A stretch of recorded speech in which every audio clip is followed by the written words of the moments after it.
Chapter 1984. Then there was a "pa" sound. Not to mention the slap on the face, just hearing it made people feel pain.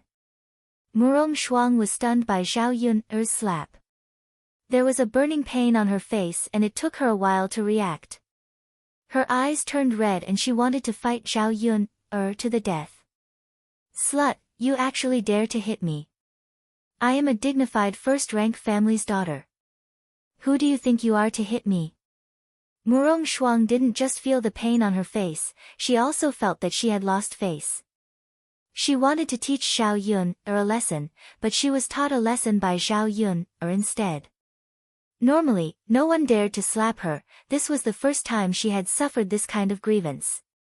Her parents couldn't bear to touch her and in the end, she was beaten red in the face by Zhao Yun. "Why can't I hit you?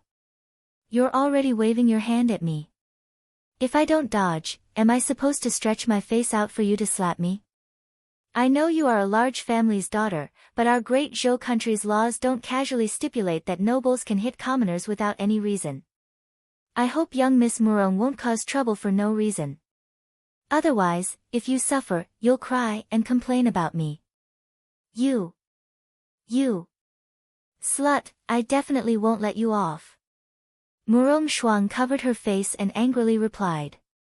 However, she didn't dare to impulsively charge into the room again.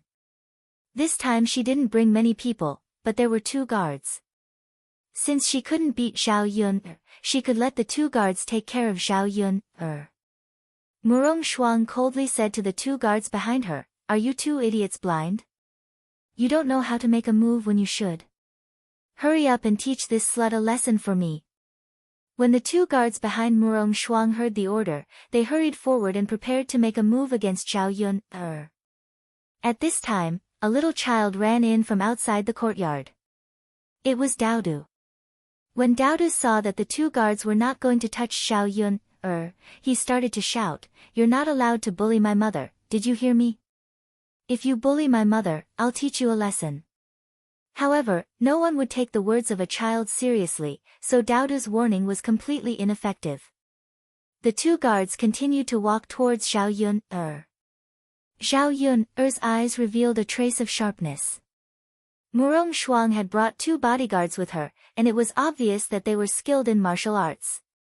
It would be difficult for him to deal with such trained bodyguards. "Don't you dare bully my mother!" Daodu roared when he saw that Zhao Yun was in danger.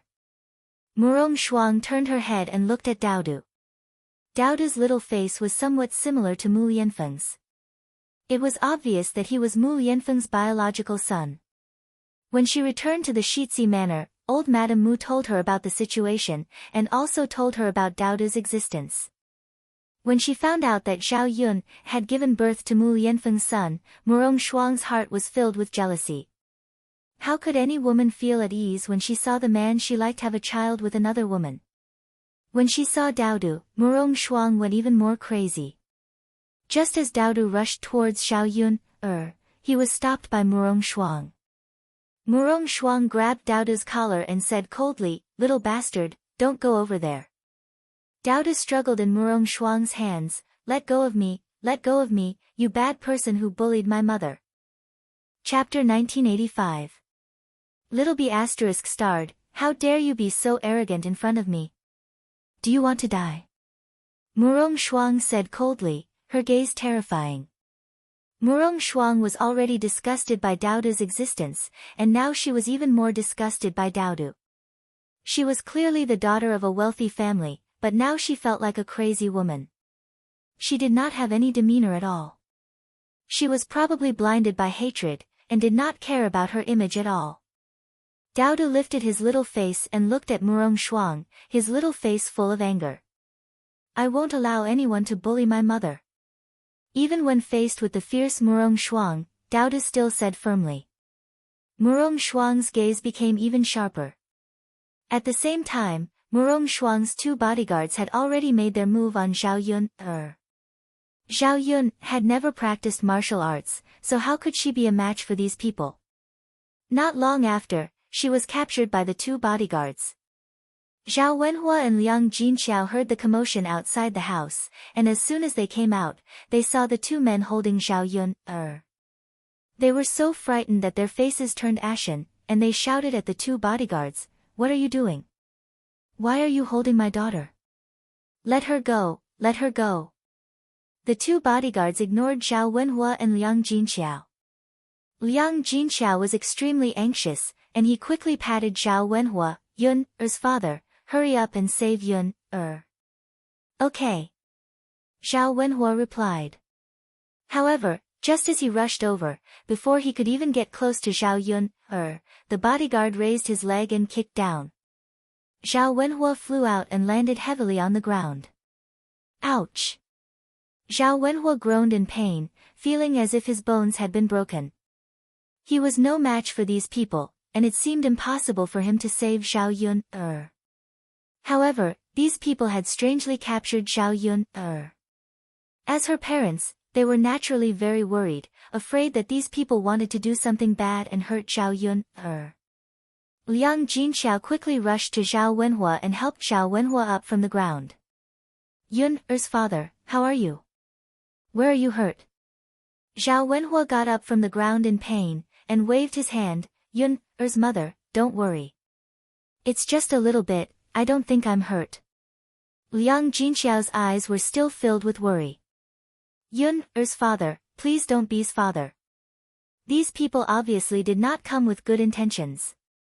First, they captured Zhao Yun, and now, they injured Zhao Wenhua. They did not know what their motive was." Zhao Wenhua held his aching waist and warned the two guards who were holding Zhao Yun, "Hurry up and let go of my daughter. Otherwise, don't blame me for being impolite." Zhao Yun knew that Zhao Wenhua was no match for these people. She was afraid that Zhao Wenhua would get hurt again if he rushed over, so Zhao Yun said, "Father, don't come over. You're not their match." "But Yun, what are these people trying to do?" Zhao Wenhua's face was full of worry, and Liang Jinxiao was also very anxious. Zhao Yun, comforted them, "Father, mother, don't worry about me. I'll be fine." Even though Zhao Yun was comforting them, Liang Jinxiao and Zhao Wenhua's faces were full of worry. Daodu was even more anxious. He was afraid that Zhao Yun would be hurt in the slightest. He struggled in Murong Shuang's hands. "Bad person, let go of me. Little bastard, what's the use of letting go of you? Do you think you can save your mother?" Chapter 1986. Murong Shuang groaned in pain. How dare this little b*tch bite her? She must be tired of living. Because of the pain, Murong Shuang had no choice but to let go of Daodu's hand. She looked down and saw that there were clear teeth marks where Daodu had bitten her. One look and she knew that he had bitten her hard. "Little b*tch, you're really ruthless. You're just like your mother." Murong Shuang's eyes were spitting fire. How could she let Daodu off so easily? When she saw Daodu running towards the two guards, she quickly chased after him and raised her hand to slap him. Zhao Yun was shocked. If this slap landed on Daodu's face, how could such a young child withstand it? He would probably vomit blood. Zhao Yun struggled to stop Murong Shuang. However, she was held tightly by the two guards and could not move at all. Even if she wanted to stop Murong Shuang, her strength fell short of her will. Zhao Yun's eyes immediately reddened. She swore in her heart that if this woman really hurt Daodu, she would not let her off so easily. She could have chosen to live peacefully with Murong Shuang. If she did not provoke her, she would not have teased her. However, this woman just loved to challenge her bottom line and do things that she did not want to see. Just as Murong Shuang's hand was about to land, a stone flew over and hit Murong Shuang's hand. Murong Shuang felt a burst of pain and withdrew her hand. Murong Shuang frowned and looked behind her. She saw Mu Yanfeng strolling towards her with a gloomy face. He looked as if he wanted to eat someone alive. When she saw Mu Yanfeng, Murong Shuang immediately put away the fierceness on her face and became much gentler. She smiled and said to Mu Yanfeng, "Cousin. You're here. Mu Yanfeng snorted coldly and looked at Murong Shuang with a cold gaze. Are you here to bully my woman and my child? Who gave you the right?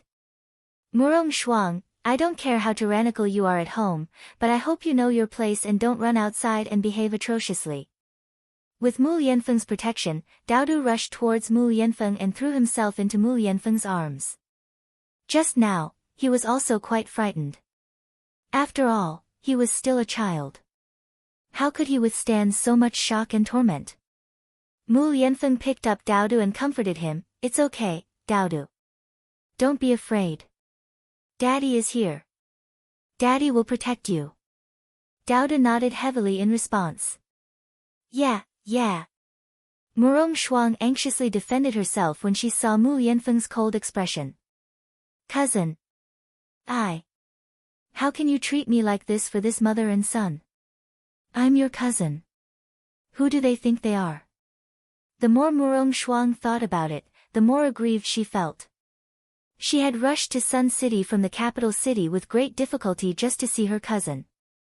However, Mu Yanfeng had come to Shuilan village and said that he was busy with court matters.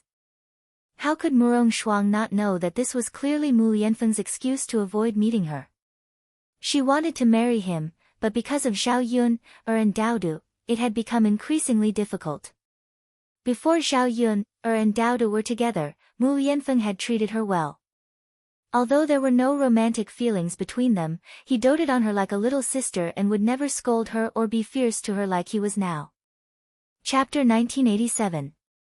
Mu Yanfeng mocked coldly, they are my family, they are my love. You, on the other hand, are only my cousin. Please be clear about this. Don't make us brothers and sisters turn against each other. Mu Yanfeng's meaning was clear. In his eyes, Zhao Yun, and Dao Du were the most important, while she, as his cousin, had no place at all. Murong Shuang's heart was a little crazy, and she pushed all the blame onto Zhao Yun, and Dao Du. Her hatred for the two of them grew. If it weren't for them, perhaps she and Mu Yanfeng would still have a chance. Cousin. Murong Shuang pouted, feeling wronged. Her eyes were filled with tears, looking delicate and pitiful. In the past, Mu Yanfeng's heart would probably soften, and he wouldn't be so cold and reproachful. But now, Mu Yanfeng didn't even look at Murong Shuang. Instead, he walked towards Zhao Yun, Seeing the two guards grab Zhao Yun's arms, the coldness in Mu Yanfeng's eyes intensified. He shouted at the two guards, let her go. The two guards were a little intimidated by the aura that exploded from Mu Yanfeng's body. They turned to look at Murong Shuang, waiting for her to give the order. They didn't dare to make a decision on their own, so they just let Zhao Yun go. Murong Shuang gritted her teeth. Her eyes were filled with unwillingness, as if her beloved had been snatched away by someone else. Looking at Zhao Yun, her eyes were filled with the desire to cut Zhao Yun, into 1,000 pieces. Seeing this, the two guards could only continue the stalemate and didn't let go. Mu Yanfeng saw that the two guards weren't tactful, so he didn't say anything else. Instead, he reached out and clapped his hands, easily snatching Zhao Yun, from their hands. Just as the two guards were about to step forward, they heard Mu Yanfeng's cold warning, you are no match for me. Don't ask for a snub. The two guards were stunned and turned to look at Murong Shuang. Murong Shuang glared at the two guards. Two useless things. Father, it's this bad woman who bullied Mother. Father, quickly help Mother teach them a lesson, they are too bad. Dao Du complained while pretending to be Mu Yanfeng. Although he spoke in a childish voice, it was obvious that Dao Du was furious. Cousin. Murong Shuang continued to pretend to be pitiful. Cousin. I didn't mean anything by it. I didn't hurt this B*TCH. She was the one who stopped me from entering the house to look for you. I thought you were hiding in her house and didn't want to see me on purpose. That's right, cousin, look, my face was slapped by this bitch. Murong Shuang deliberately stretched out her face. At this moment, there was still a palm print on his face. However, Mu Yanfeng didn't feel the slightest bit of heartache or protection. Instead, he said sarcastically, disasters can be forgiven, but disasters brought on by oneself are the hardest to bear. You asked for it. If you didn't come looking for trouble, Yun wouldn't have slapped you. Also, cousin, you are the daughter of an official. You should have learned a lot about etiquette. Don't learn from those rural women who spew profanities every time they open their mouths. Look at you now, you don't have the demeanor of an official's daughter. If uncle and aunt see you like this, they will definitely reprimand you. Murong Shuang's eyes widened and she looked at Mu Yanfeng in shock. How did her cousin become like this? Even if he was biased, he didn't have to be so biased, did he? He was completely protecting Zhao Yun, but he didn't care if she was bullied by Zhao Yun, Chapter 1988. Cousin. I. Sob sob sob. Do you care about her that much? You don't even care about the feelings between us for so many years. Are she and this child? Are they that important to you? Zhao Yun knew that she was asking the obvious, but she still asked anyway. Mu Yanfeng affirmed, yes, so cousin, please be careful in the future. Don't do anything to hurt them. Murong Shuang was on the verge of going crazy. She had come all the way here to declare her sovereignty in front of Zhao Yun, Now that she had Mu Yanfeng's protection and support, she was afraid that Zhao Yun would be even more insatiable and completely disregard her. Cousin, can you go back now? Mu Yanfeng looked like he was driving her away.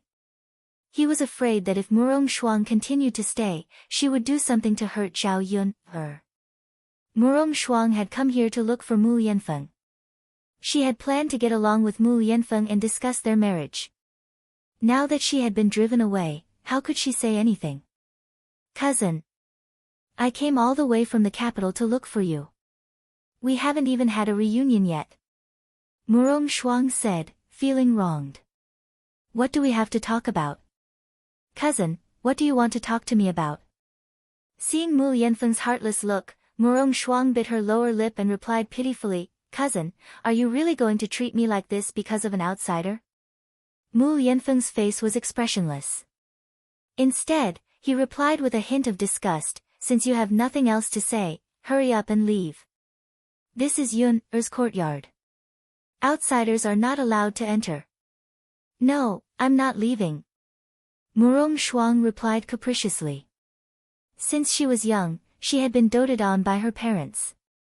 She had been the apple of their eye. She usually had everything she wanted. Everyone obeyed her. Unfortunately, when it came to Mu Yanfeng, she was repeatedly thwarted.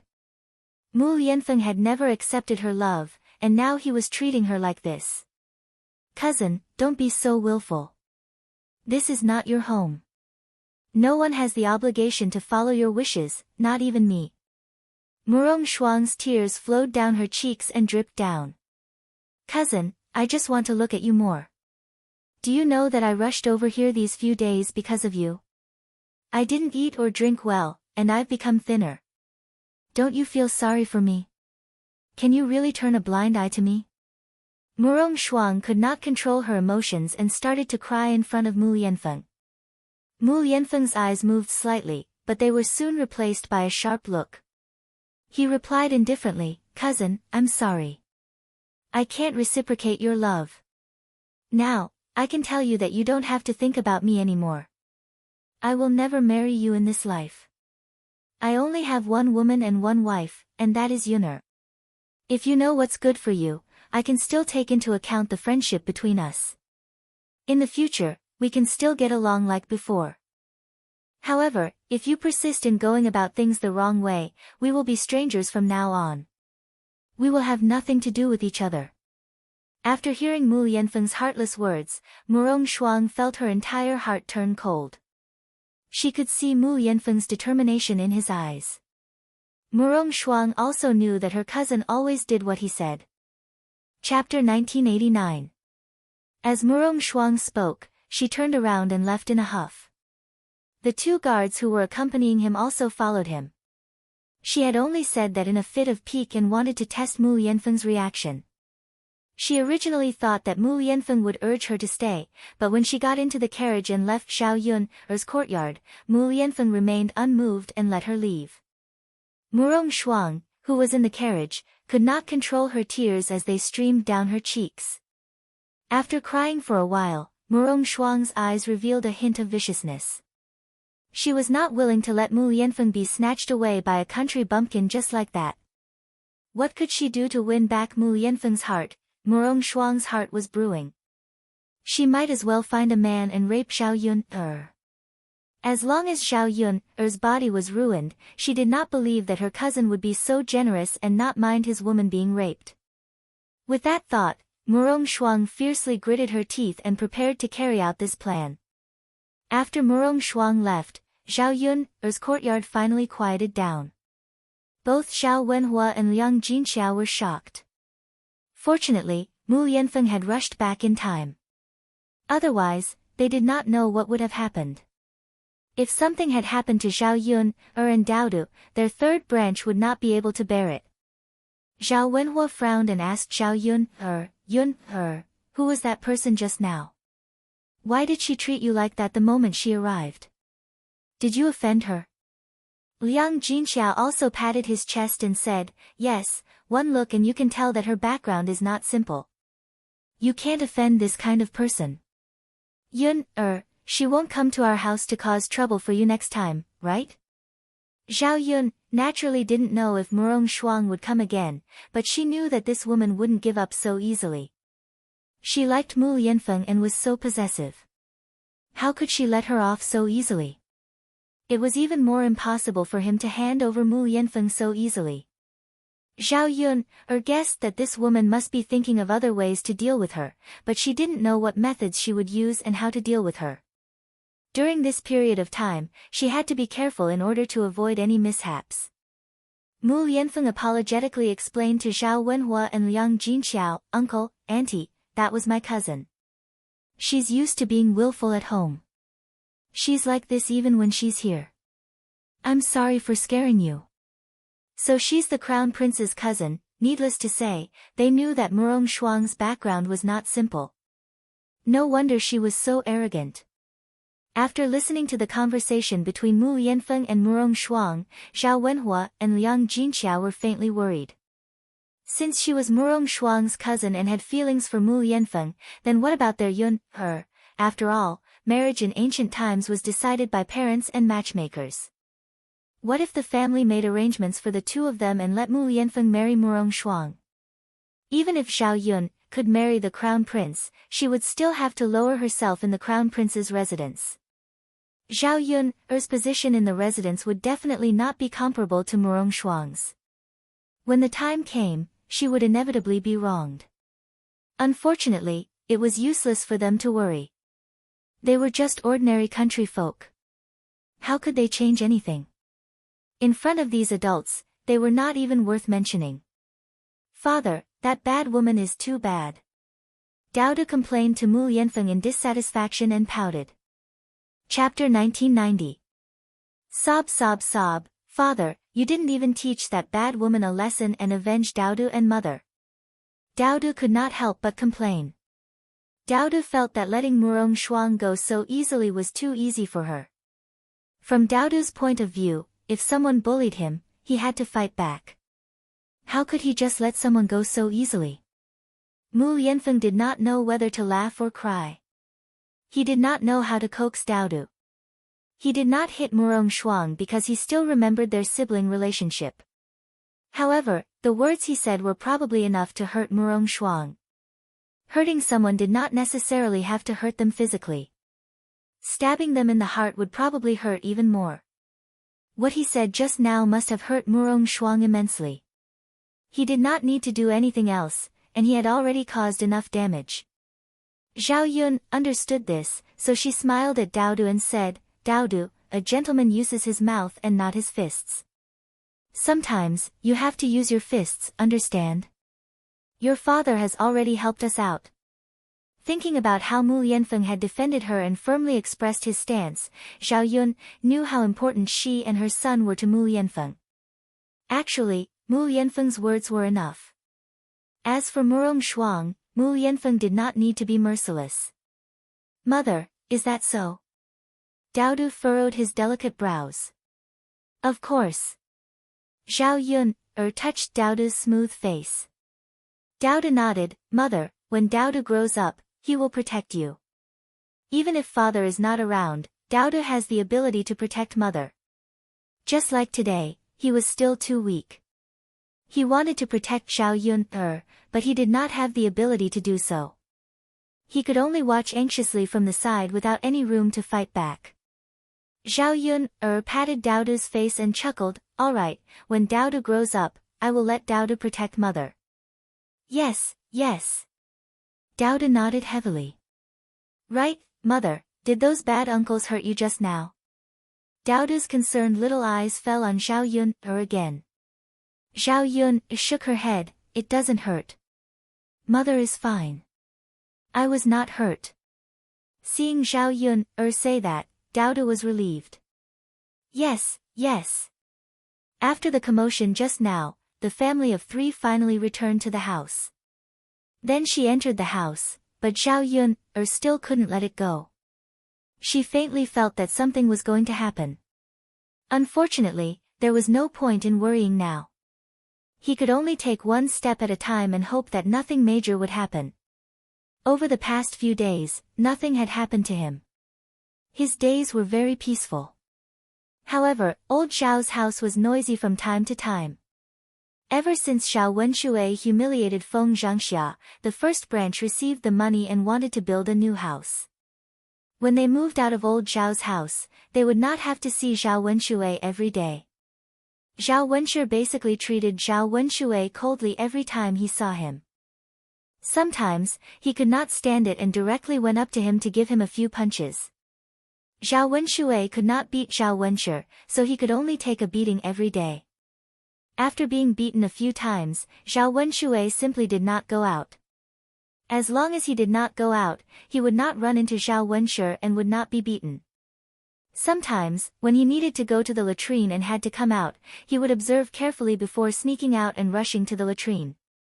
After he was done, he would rush back in, afraid that he would bump into Zhao Wenshui. Chapter 1991. Although he had solved the problem of food, he had not solved the problem of other things.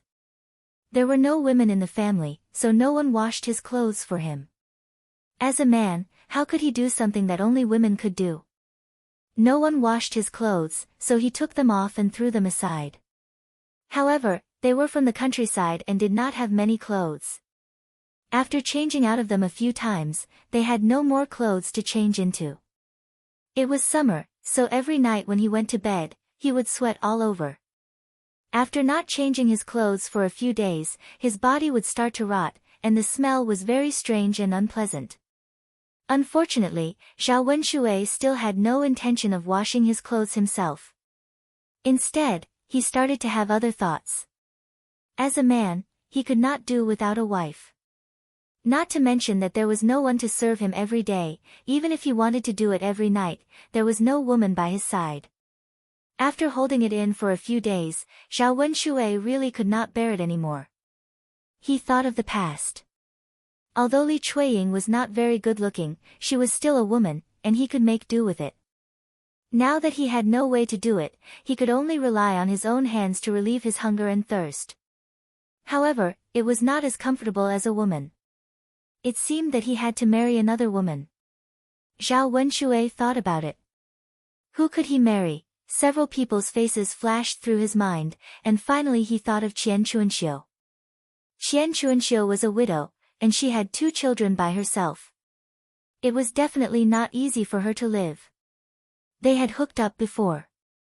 If it were not for the stinky woman in the family, it was not impossible for him to be with Qian Chuanxiu. Qian Chuanxiu was much better looking than Li Chuiying. When he did it, he felt a different feeling. After eating the same thing too much, he always wanted to change it. Now that he and Li Chuiying were divorced, it was equivalent to being single. It did not matter which woman he wanted to be with now, and no one could interfere. If he married Qian Chuanxiu now, no one could say anything about it. Zhao Wenshui thought that he could discuss it with Qian Chuanxiu. He would give 10 taels of silver as a betrothal gift, which was not a small amount in the countryside. Qian Chuanxiu's family was poor, so she might be willing to marry him. With that in mind, Zhao Wenshui ran to Qian Chuanxiu's house. Now that he was separated from Li Chuiying, he didn't have to hide so much and went to Qian Chuanxiu's house openly. At this time, Qian Chuanxiu was resting in the courtyard. She had not fully recovered from her previous injuries and could not do any heavy work. Fortunately, Ma Xiaofeng was able to earn some money back. Every day, she would buy delicious food to nourish her body. Compared to a few days ago, her body was much better. Xiu, the moment Zhao Wenshui arrived at Qian Chuanxiu's courtyard and saw Qian Chuanxiu, he called her affectionately. Hearing Zhao Wenshui's voice, Qian Chuanxiu frowned and looked in the direction of the voice. Why did this Zhao Wenshui come to his house again? Hadn't she suffered enough from the previous incident? Now, she wanted to harm her. Qian Chuanxiu's face was full of displeasure as she scolded, "Who asked you to come over? If other people see you, they will misunderstand and gossip. Hurry up and get out of my sight." Zhao Wenshui did not get angry. Instead, he smiled fawningly and said, "Xiu, why do you have such a bad temper? I finally came to see you, and you are still treating me like this. Aren't you afraid that I will be sad?" Chapter 1992. Zhao Wenshui smiled embarrassedly. "Xiu, that's all in the past.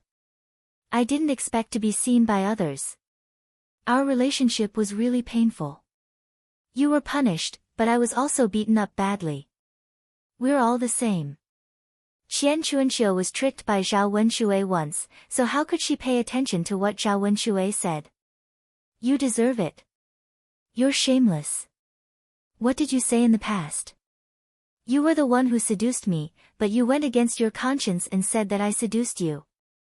The more Qian Chuanxiu thought about it, the angrier she became. If it weren't for Zhao Wenshui, she wouldn't have committed so many crimes. It was already a good thing that she didn't chop Zhao Wenshui with a knife, but this man still had the face to come to her. Zhao Wenshui felt that he was in the wrong, so he immediately smiled and said, "Xiu, I was wrong. I apologize. I admit that I was wrong. I'll definitely make it up to you in the future." "Make it up to me? What do you want to make it up to me?" "Zhao Wenshui, don't be so hypocritical. It's good enough that you didn't trick me, but now you want to make it up to me? Why didn't you come when I was dying? You're a beast." Qian Chuanxiu scolded mercilessly, making Zhao Wenshui a little embarrassed. As a man, Zhao Wenshui lowered his head after being scolded by Qian Chuanxiu. Fortunately, he was thick-skinned. After Qian Chuanxiu finished scolding him, Zhao Wenshui said, "Xiu, I really want to make it up to you this time. Can you listen to me?" Qian Chuanxiu didn't have the patience. She picked up the stick under the corner of the wall and waved it at Zhao Wenshui. "Who's listening to you? What do you have to say? Get out of here, or don't blame me for being rude. Xiu, if you have a conscience, don't come to me. I've already been tortured once. If you torture me again, I'll lose my life." Xiu. Zhao Wenshui was a little anxious. Seeing that Qian Chuanxiu didn't listen to him, he was afraid that Qian Chuanxiu would drive him away, so he directly hugged Qian Chuanxiu. Zhao Wenshui coaxed Qian Chuanxiu, "Xiu, just listen to me. I'll leave after I'm done, okay?" Qian Chuanxiu immediately panicked. She wanted to scream, but she was afraid that her voice too loud and she would startle others. If others saw her, it would be disadvantageous to her. She didn't know what he wanted to do, she wanted to know what he wanted. What he wanted. You let me go." Qian Chuanxiu scolded in a low voice. "Zhao Wenshui, I is Xiu. Zhao Wenshui, you bastard. You can't wait to kill me, can you? I'm telling you, I'm not finished with you. Teat. I. Can't you listen to me for a while? Qian Chuanxiu struggled a few times in Zhao Wenshui's arms, but she found that she couldn't break free. She could only agree to Zhao Wenshui, okay. Let me go. I'll listen to you. Zhao Wenshui slowly let go of Qian Chuanxiu. However, Qian Chuanxiu's face was dark. Her eyes looked like she wanted to eat him. Zhao Wenshui, hurry up and say what you want to say. Don't dawdle. Don't let others see. Qian Chuanxiu impatiently urged him. The sooner he finished, the better. Otherwise, she would suffer again. Many people in the village passed by her house every day. Chapter 1993. Qian Chuanxiu was stunned. She didn't expect Zhao Wenshui to divorce Li Chuiying. Nowadays, it was rare for a man to divorce a woman. After all, the woman couldn't go back to her parents' home after divorcing the man. She had no one to rely on. No matter how hard life was, she had to endure it in her husband's home. How could the two of them get a divorce so easily? Although Qian Chuanxiu was curious, she didn't ask. Instead, she snorted coldly and said, Zhao Wenshui, what does your divorce have to do with me? It's been so long. Don't put the blame on me. Zhao Wenshui smiled and winked at Qian Chuanxiu. Xiu, of course it has to do with you. During this period of time, I have been thinking about how good you are, so I divorced my wife so that we can get married and be together. Xiu, I came here to tell you that I want to marry you. Let's get married, okay? Qian Chuanxiu finally understood that Zhao Wenshui came here to talk to her about this. She thought it was something else. Qian Chuanxiu spat on the ground and scolded Zhao Wenshui, why don't you take a piss and look at yourself? You want to marry me with your moral integrity? Do you think you're worthy of me? Zhao Wenshui didn't expect Qian Chuanxiu to reject him so straightforwardly. He felt wronged and replied, Xiu. Weren't we good at that time? Why don't you like me now? I divorced my wife because of you. You can't abandon me now, right? Qian Chuanxiu's face was cold. She looked at Zhao Wenshui with disgust. Zhao Wenshui, you still have the nerve to talk about the past. You couldn't do what you promised me. You were obviously lying to me. Otherwise, why would I like someone like you? As for your divorce with your wife, I wasn't the one who forced you to do so. Why should I be responsible for you? Zhao Wenshui's heart suddenly sank. Now, even Qian Chuanxiu didn't agree to marry him. What other woman could he find? Zhao Wenshui pondered for a while. Maybe Qian Chuanxiu thought that his family was poor, so she didn't agree. Thus, he hurriedly said to Qian Chuanxiu, Xiu, this time I'm sincere. I really want to marry you. If you marry me, I will immediately give you 10 taels of silver as a betrothal gift. That's right, my daughter is going to marry into a rich family. With her around, I'll be able to live a good life for the rest of my life. You definitely won't suffer if you follow me. Look, it's not easy for a woman to raise 2 children. It's great that you have someone to rely on now. When the time comes, I will send your son to school. I will definitely treat him well. What do you think? If Qian Chuanxiu had heard Zhao Wenhua's conditions in the past, she would have been tempted. Their family didn't have it easy these years. It was naturally good to find a reliable man to improve their family's life. However, Ma Xiaofeng had recently earned a lot of money by selling pig offal. Now that their family's situation had improved, they had a lot of money. They could live a good life on their own and have the money to send Ma Xiaoyu to school. Qian Chuanxiu flatly refused, Zhao Wenshui, you should take your money and find another woman. In any case, I can't marry you. You don't want to continue living in the village, but I do. Chapter 1994. Is it really impossible for me to get married again? Zhao Wenshui pestered Qian Chuanxiu shamelessly again. Xiu, I miss you every day. How can you be so heartless and refuse to be with me? Let's be like before, okay? I'll definitely treat you well. If you don't marry me, my wife will divorce. Do you want me to be a bachelor for the rest of my life? Qian Chuanxiu ignored Zhao Wenshui and continued to wave the stick in her hand. That's your business. Don't look for me. Now that you're done talking, get out of my house. Don't stay in my house and refuse to leave. I'm telling you, if someone sees this and misunderstands, I won't let you off. Zhao Wenshui was hit by the stick and cried out in pain. Xiu Xiu, be gentle, be gentle. Don't you feel sorry for me when you hit me? Qian Chuanxiu's face darkened. She was at her wit's end after being tormented by Zhao Wenshui, so she angrily asked, Zhao Wenshui, are you done? Are you leaving now? Zhao Wenshui could not bear to leave. With a bitter face, he said, Xiu Xiu, will you reconsider marrying me? I told you it's impossible. Don't even think about it. Get out of my house.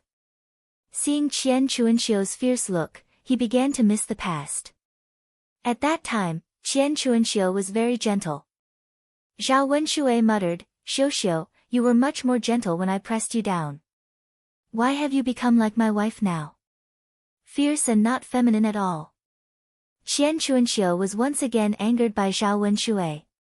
Why was this man so shameless? Why did he have to mention the past in front of her?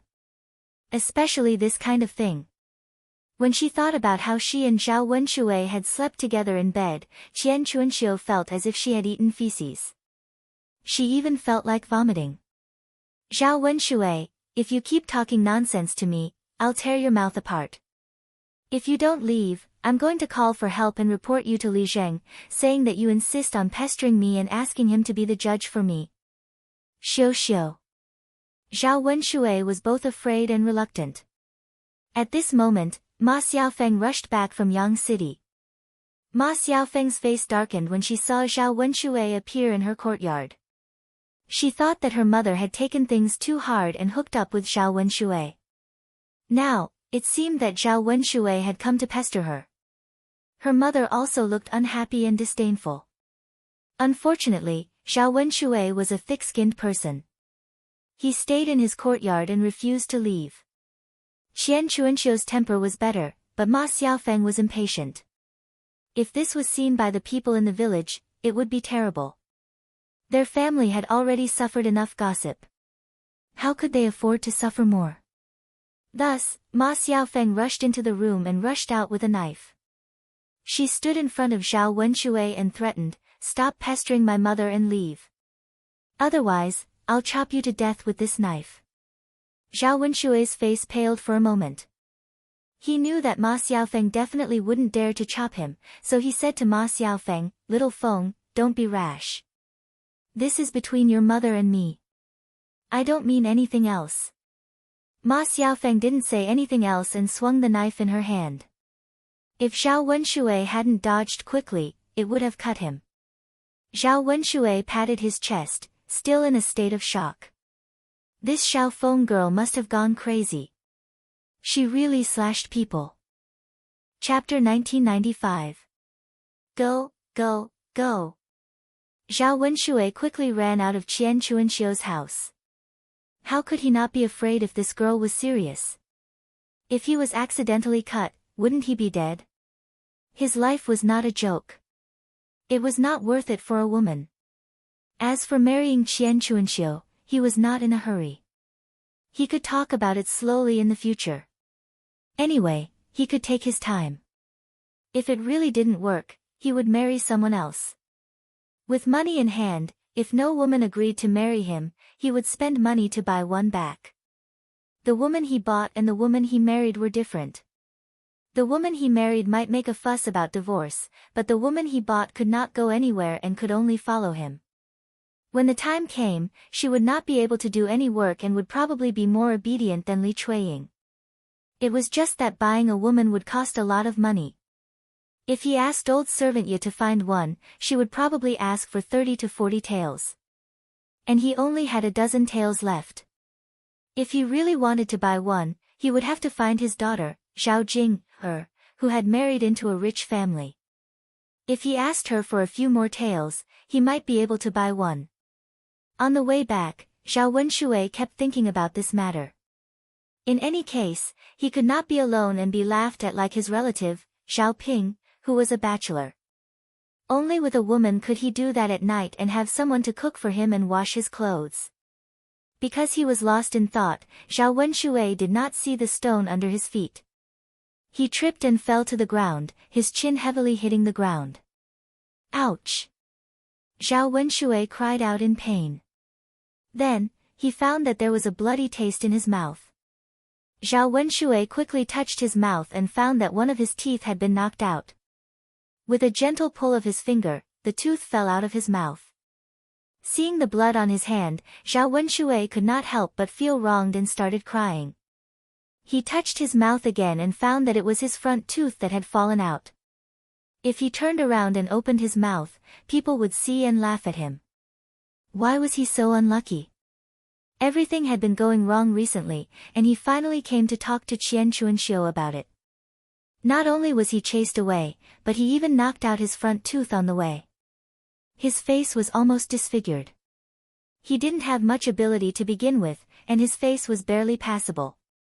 If his face was disfigured, how could he charm other women? The pain continued to spread throughout his body. After a while, Zhao Wenshui slowly got up from the ground. How unlucky! God, can't you open your eyes a little? You'll only be happy when you see me in such a miserable state. How infuriating! Hee, what God? I think he's just a scoundrel. He must be blind. As soon as Zhao Wenshui finished speaking, he slipped again and fell heavily to the ground. Just now, he had only knocked out one of his front teeth, and it was not a serious injury. Now that he had recovered, his arm was dislocated, and he grimaced in pain. Zhao Wenshui's vision turned black, and his divine sense was somewhat blurry. Zhao Wenshui raised his hand and accidentally rubbed against someone's poop on the side of the road, and a foul smell entered his nostrils. After going through this torment, Zhao Wenshui almost collapsed. What on earth had he been through? He had not encountered any unlucky things in the past few years, but he had encountered them in one day. Now, he fell to the ground and could not move at all. He could not support himself. Chapter 1996.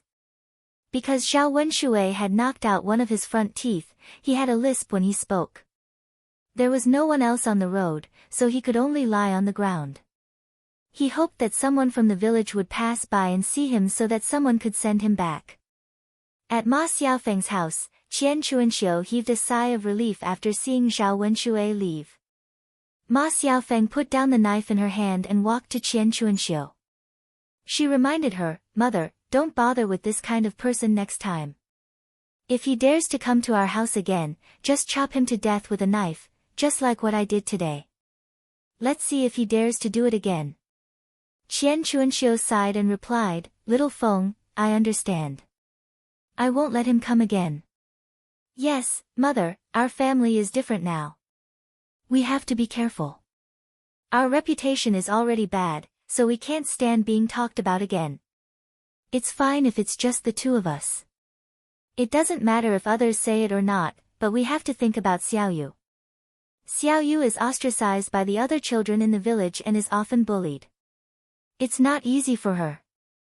Ma Xiaofeng felt very guilty when she thought of Ma Xiaoyu. If it weren't for her and her mother, she wouldn't have been bullied so much. Although Ma Xiaoyu didn't come back to tell her about the grievances she suffered outside, she would occasionally see it with her own eyes.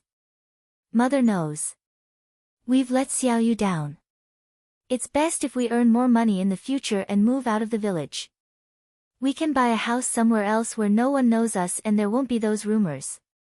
Qian Chuanxiu sighed. Ma Xiaofeng happened to have this plan. Ma Xiaofeng wanted to buy a small residence in Yang City. It didn't need to be big, just 2 or 3 rooms would do. Not only would it be convenient for business, but she could also send Ma Xiaoyu to school to study. In this era, only by studying could one succeed and get their family out of this predicament. Of course, the most important thing was to leave the village and not be mocked by others. "Mother, we've slowly accumulated some money now. Although a house in Yang City is very expensive, we'll definitely be able to afford it in a few years." "Yes, maybe it won't even take a few years. Why not a few years? Qian Chuanxiu asked curiously. Ma Xiaofeng explained, Mother, it's Xiao Ping, and Qin Yuan who want to open a restaurant in Yang City. When the time comes, they'll bring me along and give me shares. However, I won't be able to pay that much for the restaurant. The dividends might be lower, but it'll definitely be more profitable than setting up a stall in Yang City.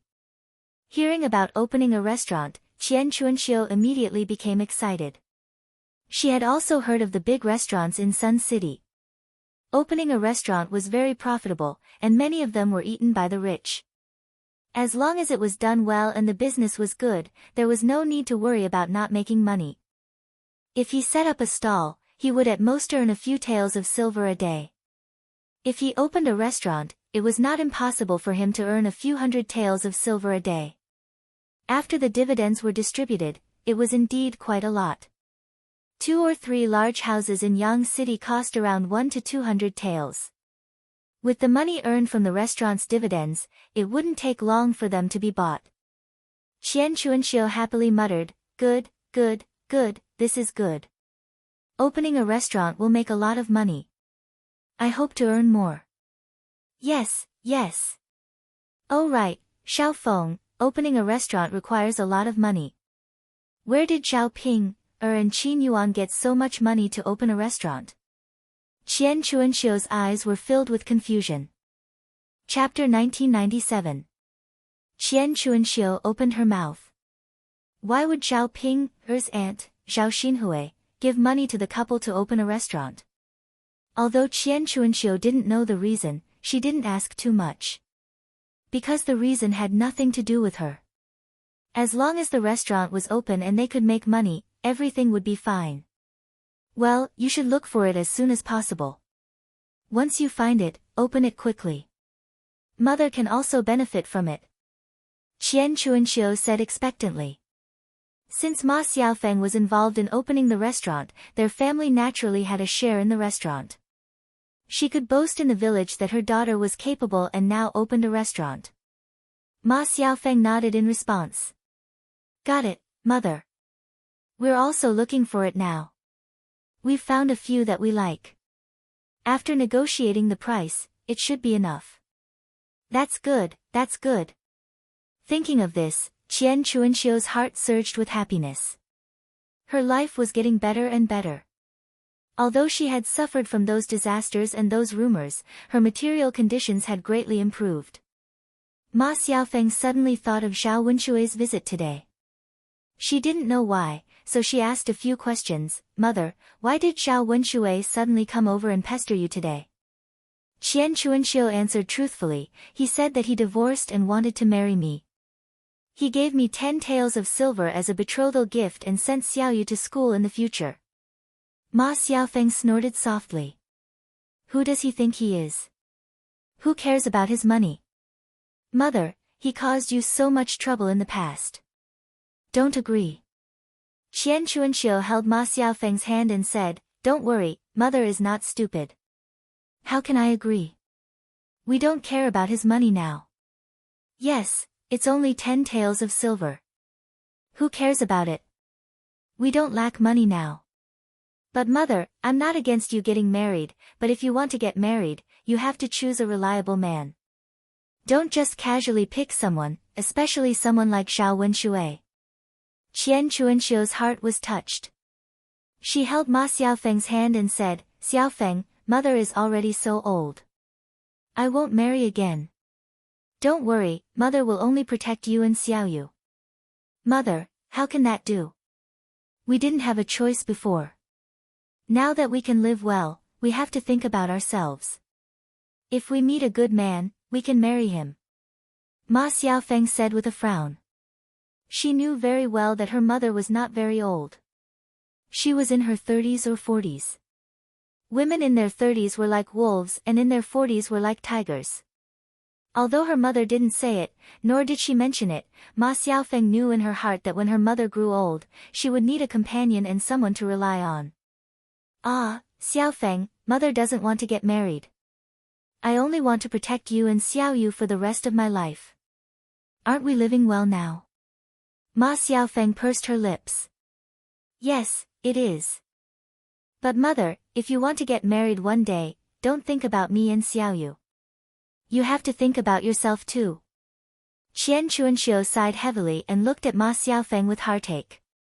Xiaofeng, don't talk about mother. You have to think about yourself. How about after we buy a house in Yang City and no one recognizes us, mother will help you find a matchmaker, Xuan. Chapter 1998. Okay. I won't rush you. You can do whatever you want, as long as you're happy. Qian Chuanxiu only felt sorry for Ma Xiaofeng. She knew that with her daughter's current condition, it would not be easy for her to find a good man. She just hoped that a miracle would happen in the future. The mother and daughter chatted for a while before entering the house. As for Zhao Wenxue, he lay on the ground for a long time without seeing anyone pass by. What the hell? Was there no one walking around the village at this time? Why was there not even a shadow of a ghost? It was really strange. Unfortunately, the pain in his body had only dissipated a little. Not only was his arm dislocated, but when he rolled up his trousers, he saw that the skin on his leg was also scraped. No wonder he could not get up despite the pain. Just as Zhao Wenxue was heartbroken and wanted to curse the heavens again, Zhao Ping passed by the roadside with a load of firewood. Zhao Wenxue saw Zhao Ping from afar and shouted excitedly, "Zhao Ping, Zhao Ping." His voice was still a little sluggish. Because he spoke in a hurry, saliva mixed with blood spurted out of Zhao Wenshue's mouth. Zhao Ping looked up and saw Zhao Ping on the ground. Because a tooth was knocked out, Zhao Wenshue's face was covered in blood. He looked like he had suffered a lot. Zhao Ping's heart tightened. He rushed to Zhao Wenxue and asked Zhao Wenxue, "Brother Wenxue, what happened to you? Did someone beat you up?" Zhao Wenxue put on a bitter face and said sadly, "It's not, then what happened? You're hurt like this?" Zhao Ping asked. Zhao Wenxue did not know how to answer for a moment. If he said that he accidentally fell down, wouldn't it be even more embarrassing? There was no one in the entire village like him who could make someone fall so miserably while walking. If word got out, people would probably laugh at him for having eyes on the top of his head. Or perhaps he was blind and had wasted his eyes. Zhao Wenxue quickly changed the topic and begged Zhao Wenxue, "It's nothing. Zhao Ping, I'm in so much pain that I can't get up, and my hand is dislocated. Can you send me back?" Zhao Ping hurriedly replied, Good. Brother Wenxue, I'm coming." With that, Zhao Ping helped Zhao Wenxue up from the ground. He accidentally touched Zhao Wenshue's arm, and Zhao Wenxue screamed in pain. "Zhao Ping, be gentle. You're hurting me." Zhao Ping said somewhat embarrassedly, "Brother Wenxue, I'm sorry. I didn't notice that I was a bit heavy-handed. Are you all right? I'm about to die from the pain, how can I be fine?" Zhao Wenxue complained, feeling that Zhao Ping was doing it on purpose. He clearly saw that he was injured like this. Why couldn't he be gentler? Why did he have to be so forceful? "Brother Wenxue, just bear with it.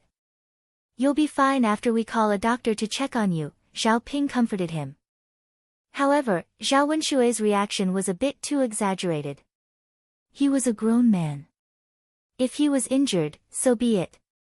There was no need to open his mouth and complain about the pain. He saw that many men's arms were broken, but they did not make a sound. What bad luck! Zhao Wenxue muttered a few words and spat out a mouthful of blood. Zhao Ping had to help Zhao Wenxue walk, but he also had to be careful not to hurt him. The two of them moved very slowly, and it took a while for them to reach old Zhao's courtyard. Chapter 1999. Zhao Yun came to old Zhao's house to discuss the preparation of the banquet with Feng Zhangxia. They were waiting for Zhao Tianhu's wedding preparations. Now that Zhao Tianhu's wedding was almost done, he would go to the bride's house to pick Jin Ju up in 2 days. During these days, the first branch's people had made some preparations. Zhao Tianhu's wedding room had also been prepared, so the conditions for picking up the bride were naturally ripe. Zhao Tianhu was also at the side with a shy face. After so many days, he had been looking forward to marrying Jin Ju. Now, his wish had finally been fulfilled. Now, as long as he thought about having a wife, Zhao Tianhu was extremely excited. Feng Zhangxia was also very concerned about her son's wedding. As long as Zhao Yun told her what she needed, she would carefully remember it. Yun, girl, do you need anything else? Think about it, don't leave anything behind. Otherwise, it would be troublesome to make another trip to town. Zhao Yun shook her head, no, just buy according to these. Okay then. Feng Zhangxia calculated in her heart. Buying these things and arranging them would cost a total of 3 taels of silver. After all, there were also things to give to the bride's side. Marrying a wife was not an easy thing, and the expenses were very high. Fortunately, she had gotten 15 taels of silver from Zhao Wenshui. With this money, she would be richer. Originally, she had planned to build a house, but now she thought about it and decided not to. Building a house was not a small expense. Although she did not have to see Zhao Wenshui every day, it made her family's life difficult. Now, there was not much time before Zhao Tianlong's examination. Once Zhao Tianlong passed the examination, he would be able to become an official. At that time, they would not need to live in the shabby house in the countryside. They would definitely move together to a big house in the city. In this way, it would be a waste to build a separate house in the countryside. It was better to use the silver to buy more delicious food during this period of time to improve the quality of life at home. When they were almost done discussing, they heard Zhao Wenshui's cries from afar. When he looked towards the entrance of the courtyard, he saw that Zhao Wenshui had returned with injuries all over his body. He looked extremely miserable. He didn't know if Zhao Wenshui had been beaten up or something. However, no one in old Zhao's family cared about Zhao Wenshui even though he was badly injured. They all knew that Zhao Wenshui was a bastard. He deserved it no matter how much pain he suffered. Feng Zhangxia glanced at Zhao Wenshui and saw that one of Zhao Wenshui's teeth was knocked out. She was angry and disgusted at the sight of Zhao Wenshui, so she pretended to care about him and asked, "Hey, second brother, what happened to you? Who beat you so hard? Could it be that you've offended someone again by running out?" Zhao Wenshui was in so much pain that he did not have the strength to speak. Of course, he did not want to speak. Zhao Ping explained, "Sister-in-law, I saw brother Wenshui's injuries on the way here. I don't know what happened. It seems like his teeth are knocked out, his arm is dislocated, and there are scars on his legs. It's really tragic. Why don't you help him into the house? Also, help him find a doctor to take a look at him. These injuries have to be treated properly, otherwise, it will be serious."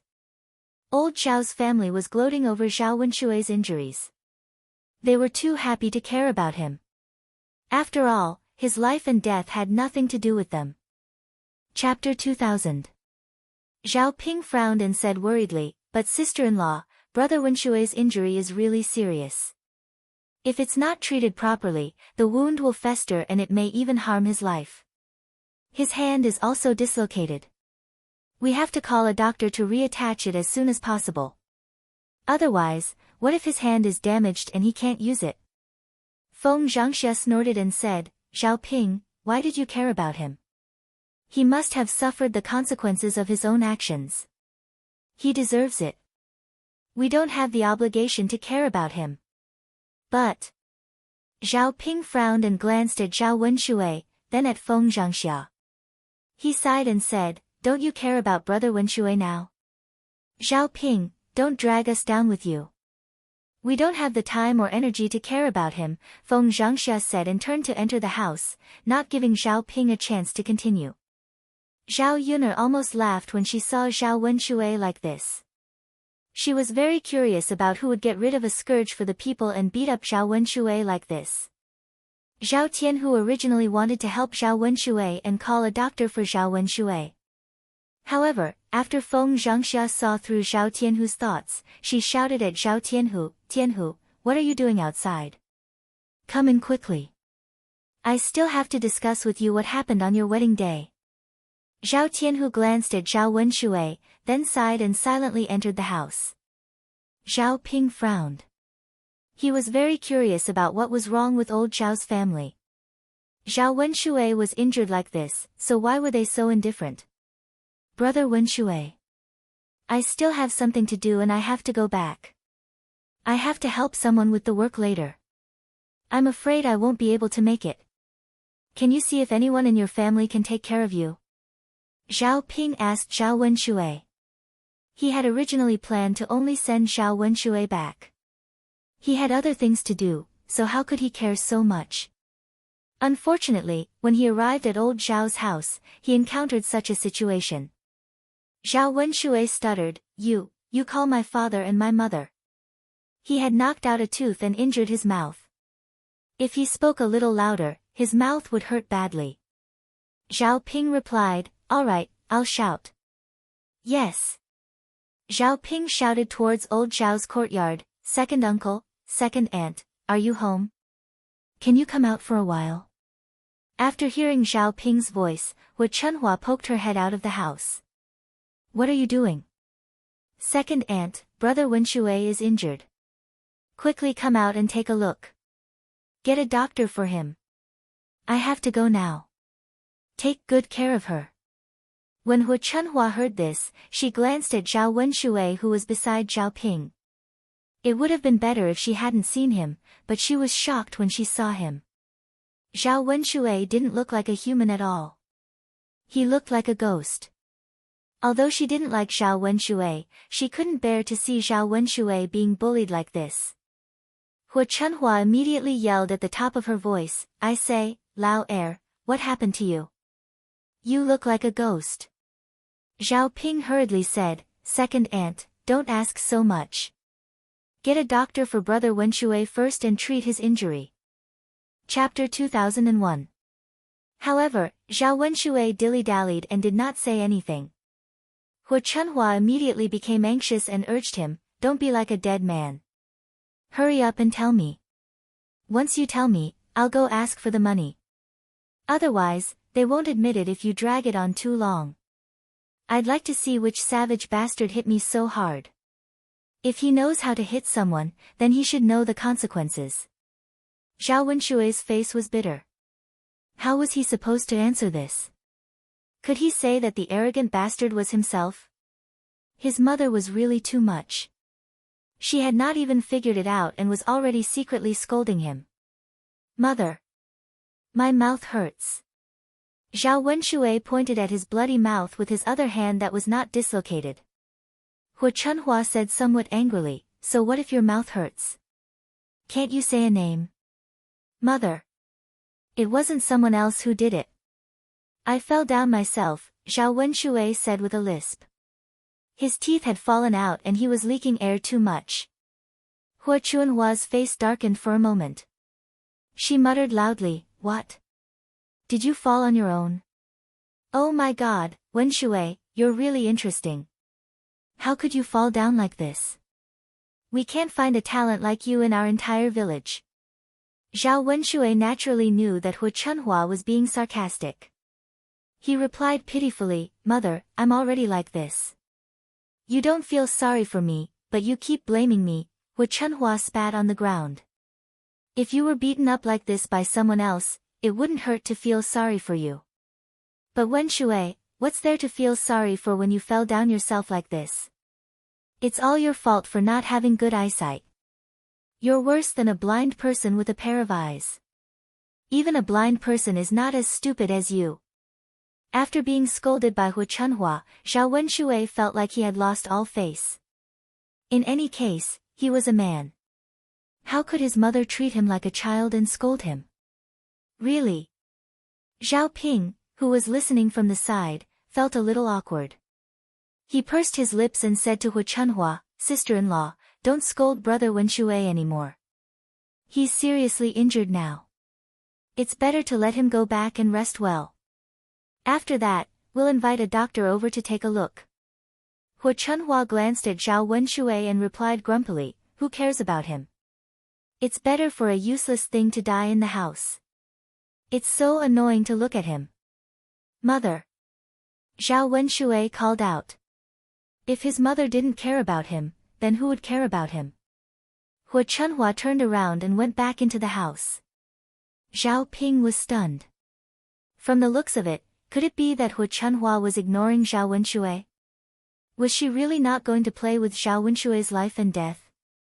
After all, she was Zhao Wenshui's mother. Why did the whole family become so strange? Zhao Wenshui was injured like this, but no one was worried about him. No one came out to help. He shouted a few more times, but still, no one came out. Zhao Ping was a little helpless. He had to send Zhao Wenshui into the house. However, he really couldn't find a doctor.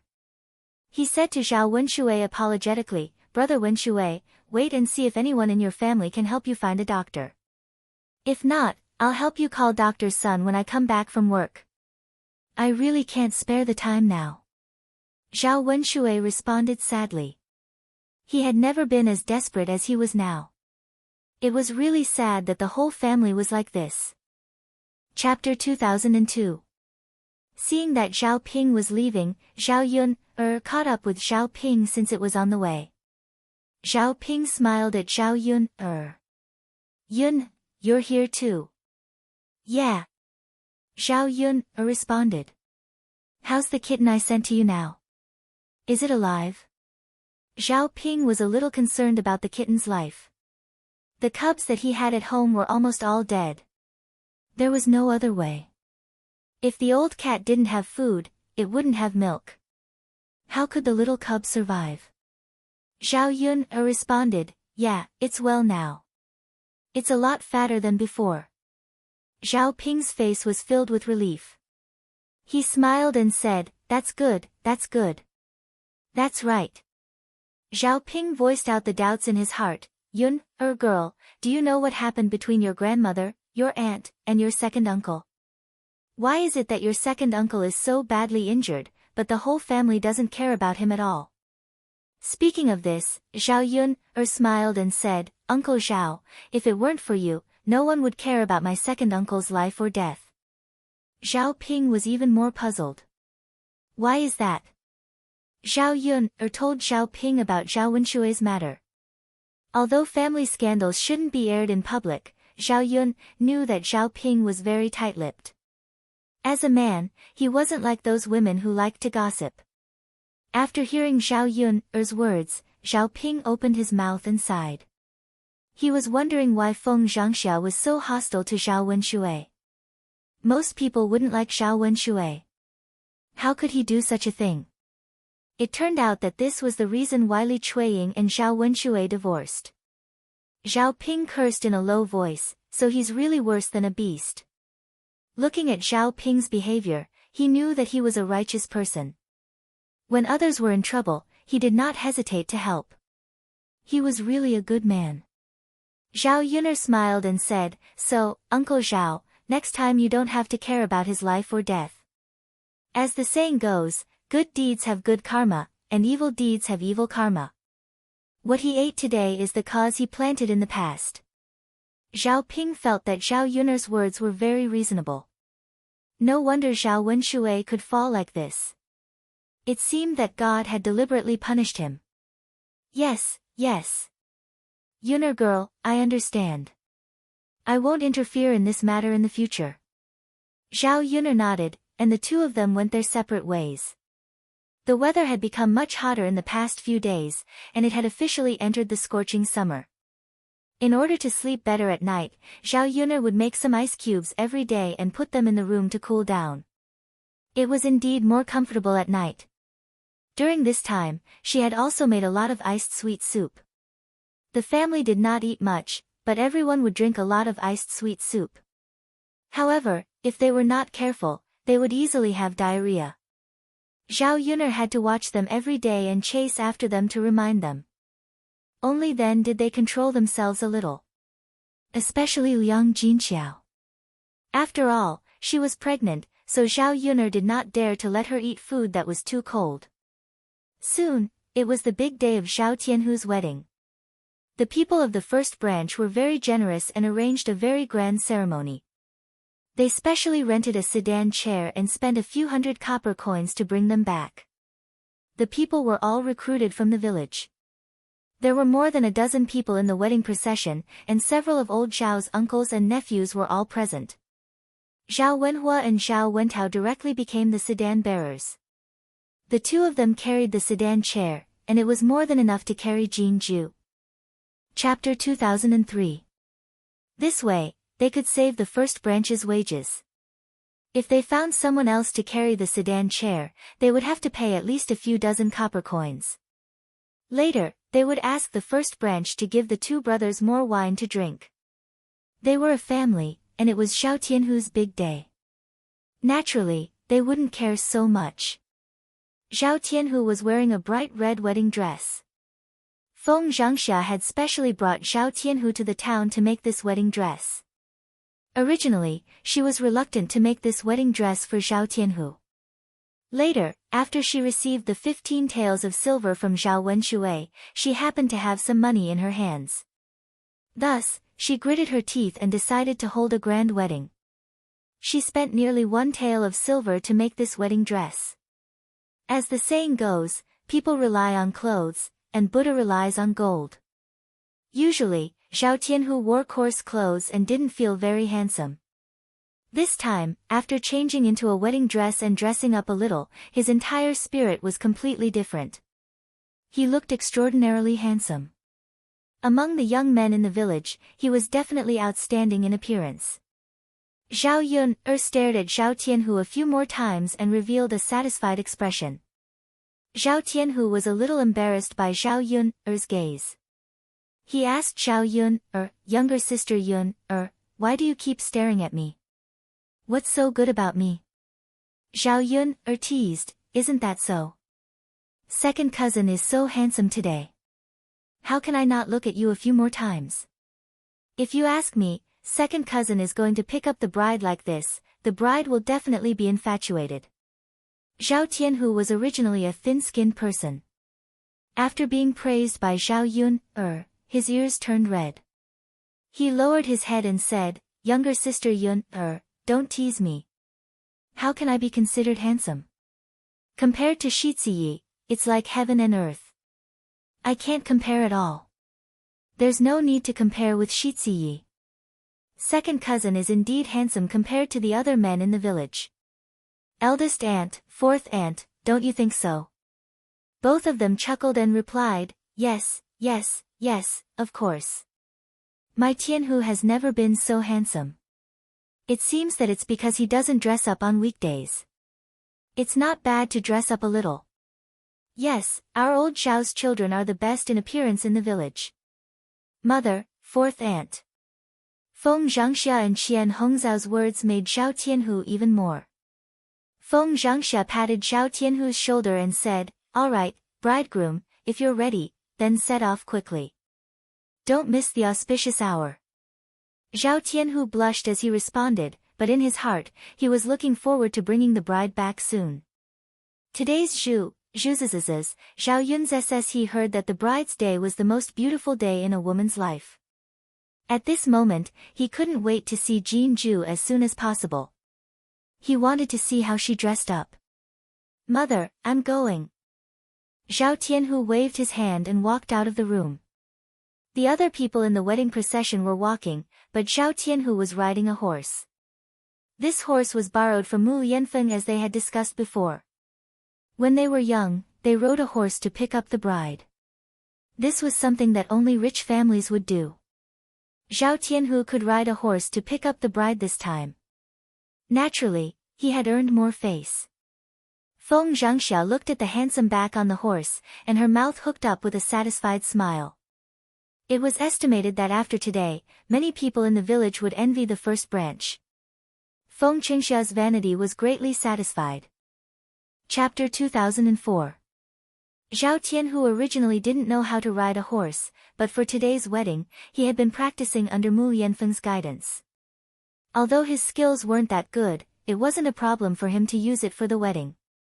The rest of the people followed behind the palanquin. Soon, the group of people left the village and rushed towards the bride's village. Old Zhao's family didn't fall behind either. Zhao Yun went into the kitchen and started preparing. She was once again in charge of the banquet. This time, there were still many guests attending the banquet. Even Shen Pan's parents and the first branch's in-laws came to celebrate.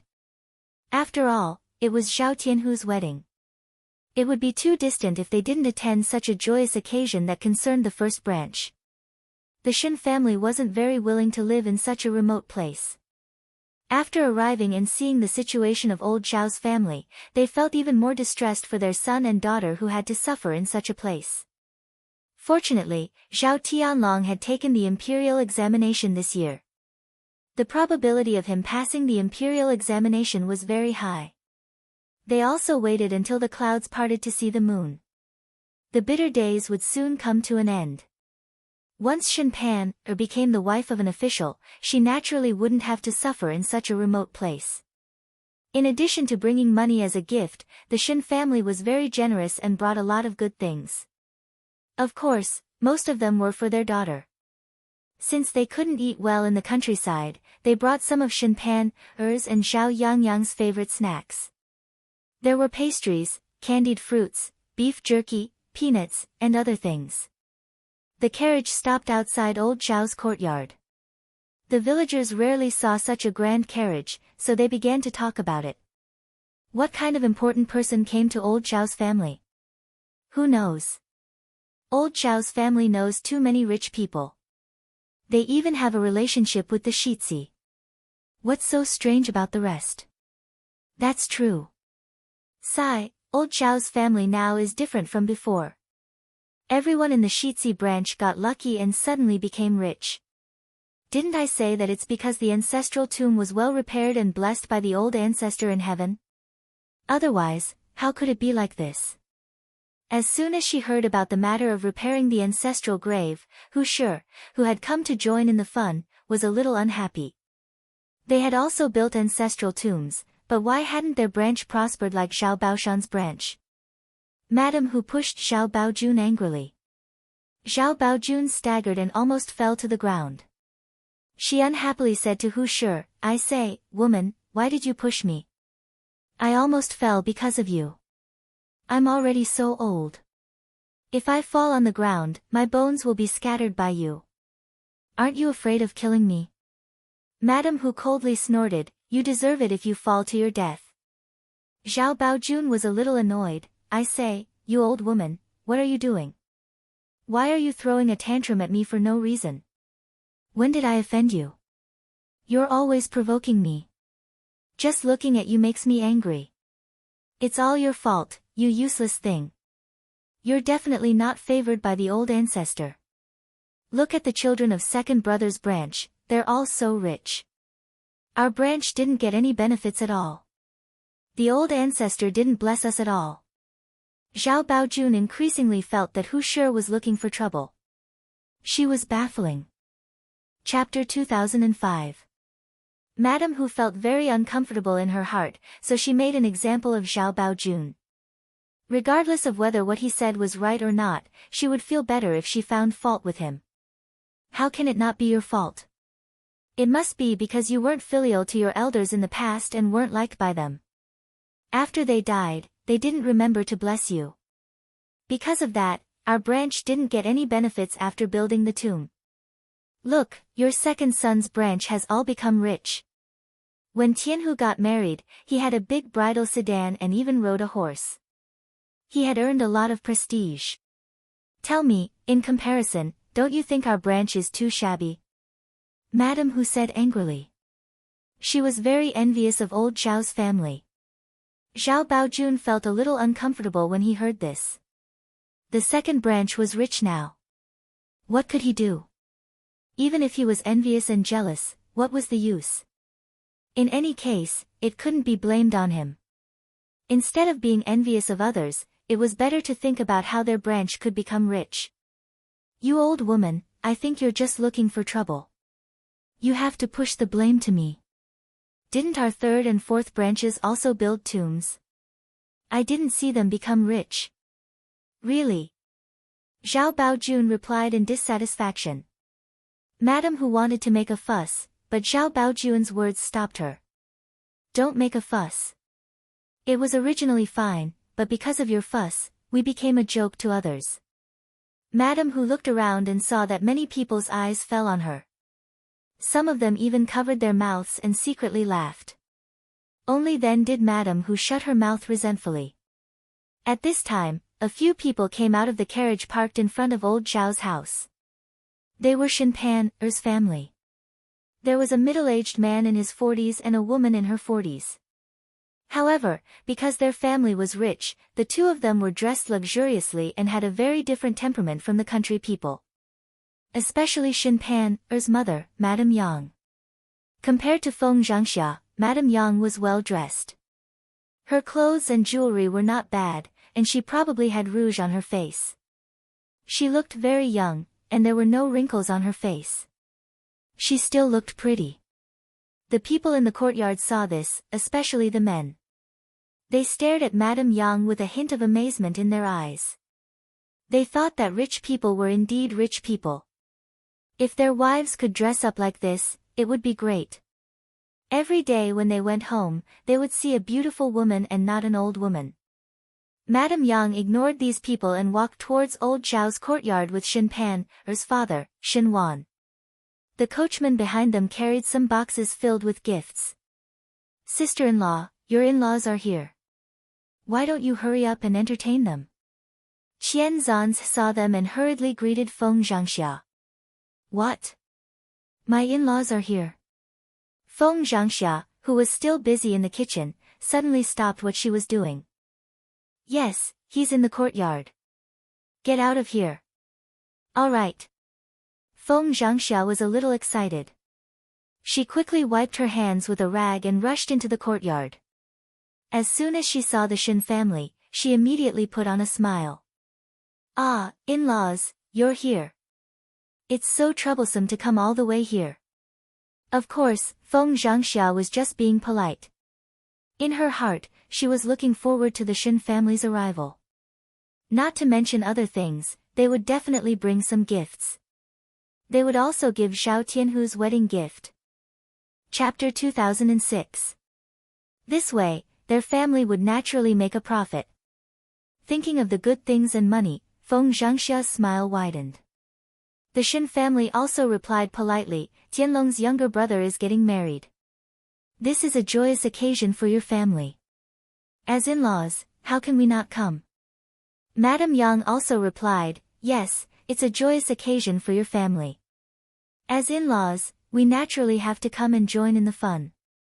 We haven't seen Pan and Yang for a while. This time, we can also take a look at them. Feng Zhangxia laughed and replied, that's good, that's good. Pan and Yang are always talking about you at home. Yes. Madame Yang replied. However, she snorted coldly in her heart. With old Zhao's current condition, her daughter and grandson were suffering. How could they not talk about them? Especially Yang. Such a young child had to eat more delicious food to nourish his body and grow taller and fatter.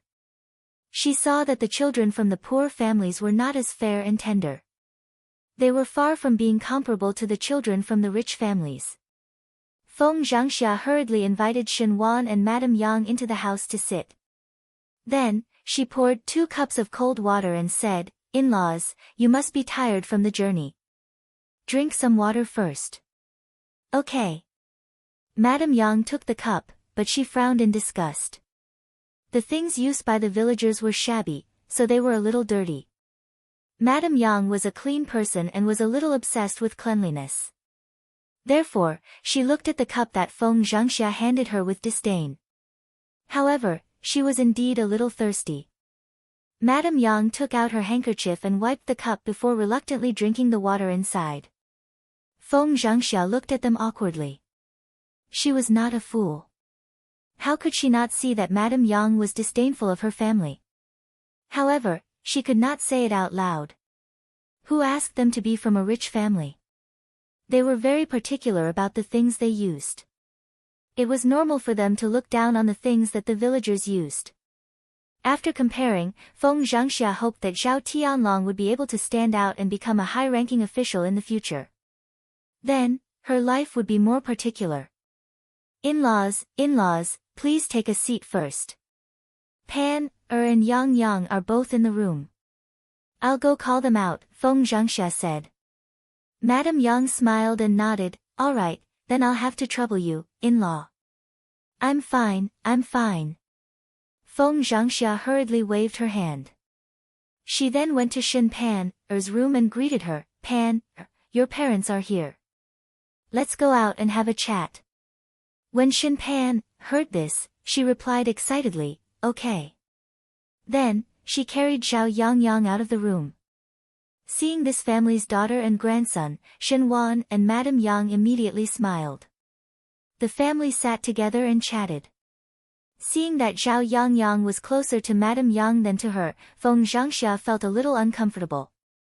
Zhao Yang's surname was Zhao, and he was her biological grandson. Logically speaking, he should be closer to her. After all, he had only spent a little more time with her on a daily basis. Most people's grandchildren and the elders of the bride's family were a little more distant. Only their family was a little abnormal. Thinking about it, it was because the Shin family was rich and the Zhao family was poor. Zhao Yang's snacks were all bought by the Shin family. Children were gluttons. Wouldn't they nag at whoever bought the most? Chapter 2007. In-laws, please take a seat first. I still have to go to the kitchen and prepare for the banquet. Feng Zhangxia pursed her lips and said. The Shins nodded. Yes, my dear in-laws, please go ahead. We don't have anything to entertain you here. Okay. Feng Zhangxia smiled and went out of the house. She went back to the kitchen to prepare for the banquet. The kitchen was bustling with activity as she cut the vegetables and prepared the side dishes. They were just waiting for the bridegroom to bring the bride back and then they could prepare for the banquet. Zhao Yun and Liang Jinxiao came to help with the wedding today. Liang Jinxiao helped. Because she was pregnant, Zhao Yun did not dare to let her be too busy, so she washed the vegetables. After a while, more and more people came. The weather was hot and the men worked in the fields in the morning. At 8 or 9 o'clock, when the sun came out, they would be sweating just by doing a little work. At this time, they could not do much work. After resting at home for a while, they all went to old Zhao's house to watch the show. At this time, the bridegroom's procession had arrived at Jinju's village. The wedding of Jinju's daughter was also very lively. However, Mrs. Zhou did not treat Jinju very well usually. Everyone in the village was afraid that Mrs. Zhou, as a stepmother, would mistreat Jinju in the wedding. Therefore, many people in the village came to watch the show. They wanted to see what kind of family the bridegroom was and whether the marriage for Jinju was good. Mrs. Zhou also knew that it was difficult to be a stepmother. If today's wedding was not respectable enough, there would be gossip about her in the village. They would say that she was heartless and mistreated her stepdaughter. Although she did not care much about what others said, it did not feel good to be criticized wherever she went. Who did not want to have a good reputation? Jinju helped with a lot of work at home. If you mistreated Jinju in the wedding, you would really be criticized. Compared to directly bringing Jinju to others, earning temporary benefits and ruining her reputation, Mrs. Zhou was more farsighted. If he married Jinju to a good family, wouldn't she also be able to enjoy a good life in the future? Although Jinju was not her daughter, she was the daughter of her father. During the holidays, if Jinju missed her father, she would send some money and good things back. These things would also fall into her hands. Zhou Damei, you said before that you helped Jinju find a good husband. Is that true or false? In the courtyard of the Jin family, a woman in her 40s or 50s shouted at Zhou Damei. Zhou Damei's face sank. She knew that these people deliberately said this to see if it was true or not. If the in-laws who came today were not good, these people would definitely seize the opportunity to scold them. Of course it's true. My family's Jew, is very satisfied. Even if it's not good, she'll still say it's good. Zhou Demei replied. He directly pushed the matter of finding a husband to Jin Ju, saying that Jin Ju was willing to do it. In this way, no one could say anything. Zhou Demei, we all know that you usually don't like Ju the most. This time, you're in a good mood and let her choose her own husband. Someone mocked. Chapter 2008. Everyone laughed for a moment. Alright. Zhou Demei, don't pretend in front of us. We all know how you treat Ju. It's not something you can say with just a few words. Zhou Demei said angrily, you gossipy old women, you haven't even seen the person coming to pick up the bride, and you're already talking about Ju's in-laws. Can't we talk about it after we see them? Okay, let's wait and see. It should be soon. The people in the courtyard were waiting. If the person coming to pick up the bride was not good, there would be people talking about Zhou Demei. Zhou Demei turned and entered the house, afraid that she would hear the gossips of those gossipy old women in the courtyard. At this time, Jin Ju had already dressed up and was sitting in front of the stool. She was wearing a wedding dress and dressed up a little. She could be regarded as a beautiful woman. The main thing was that she had a good foundation and looked delicate. Zhou Demei's eyes suddenly lit up, and she praised Jin Ju. Ah, Ju, girl, you're dressed up so well today. You're not worse than those rich young ladies in the town. Being praised like this, especially by Zhou Demei, it was rare to hear praise from her mouth. Jin Ju's face slightly blushed. Mother. Where am I good looking? Good looking, of course you're good looking. You're much prettier than the other girls in the village. If the bridegroom sees this, he'll be infatuated with you tonight and kneel under your pomegranate skirt. Zhou Demei said directly. Jin Ju also understood what she meant, and her face blushed even more. Zhou Demei smiled. Ju, girl, what's there to be embarrassed about? You're getting married today. This kind of adult thing must be experienced. Jin Ju shyly responded, and her face blushed even more. Zhou Demei took Jin Ju's hand and sighed. Ju, girl, seeing you get married and being able to marry into a good family, my conscience is happy for you. Although I'm not your biological mother, you're also not my biological daughter. But after being together for so long, we're still mother and daughter. Seeing you get married, my conscience is really reluctant. As she spoke, Zhou Demei actually shed tears. She used her sleeve to wipe the corners of her eyes. The first half of the sentence might have sounded fake, but the second half was true. Seeing Jin Ju get married, she naturally couldn't bear to part with her. After all, with Jin Ju around, Jin Ju could help with a lot of work. But once Jin Ju got married, she would be the only woman left in the family. She had to do everything herself. At her age, doing this kind of work must be exhausting. It wasn't as comfortable as when Jin Ju was at home. Jin Ju raised her head and looked at Zhou Demei. Her eyes were also red. Zhou Demei had treated her harshly all these years, but at least she didn't interfere in her marriage this time. Jin Ju was very grateful for this. Otherwise, if he casually sold her to others and let her live in poverty, she would not have any hope for the rest of her life. For her, at least she had endured the previous hardships. As long as she was with Zhao Tianhu, she believed that she and Zhao Tianhu would work hard together. Their future days would be better. Mother, you also take good care of yourself. Take good care of my father and brother. Although I'm married, I will miss you. When I have time, I will come back to see you. Jin Ju choked. Chapter 2009.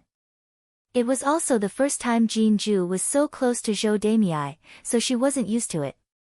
However, she was about to leave this house soon. No matter how Zhou Demei held her hand, she wouldn't resist.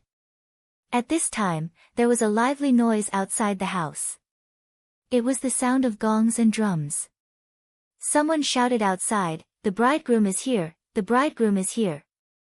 Zhou Damei suddenly became excited and said to Jinju, Jur, quickly prepare in the house and cover your head with the red veil.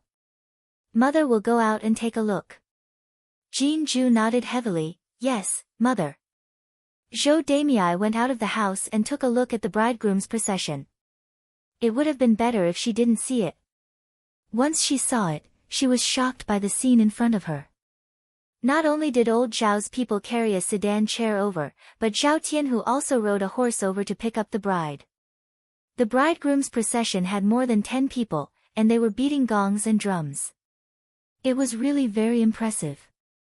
This made it seem like a rich family. Zhou Damei knew in her heart that although old Zhao's family conditions were good, they weren't rich to this extent. However, Zhao Tianhu's bridegroom's procession naturally gave their Jin family face. Especially those women who said that she treated Jinju harshly, their mouths must have been blocked and they couldn't say anything. Seeing Zhao Tianhu coming over, many people started to chatter. Aya, this bridegroom's procession is amazing. It seems that Juer's stepmother really found her conscience and married Juer to a good in-laws family. Isn't that so? This style, how many families can do it? Juer's in-laws family doesn't look simple. It's really strange. Why did this Zhou Damei suddenly become so kind-hearted and actually help Juer find a good in-laws family? In my opinion, it's not very strange. Maybe she felt that they were rich and wanted to climb up a good in-laws family. When Juer marries over, Zhou Damei's gift money will not be small. Otherwise, with her temperament, how could she casually marry Juer? That makes sense. Maybe she's relying on someone else's money.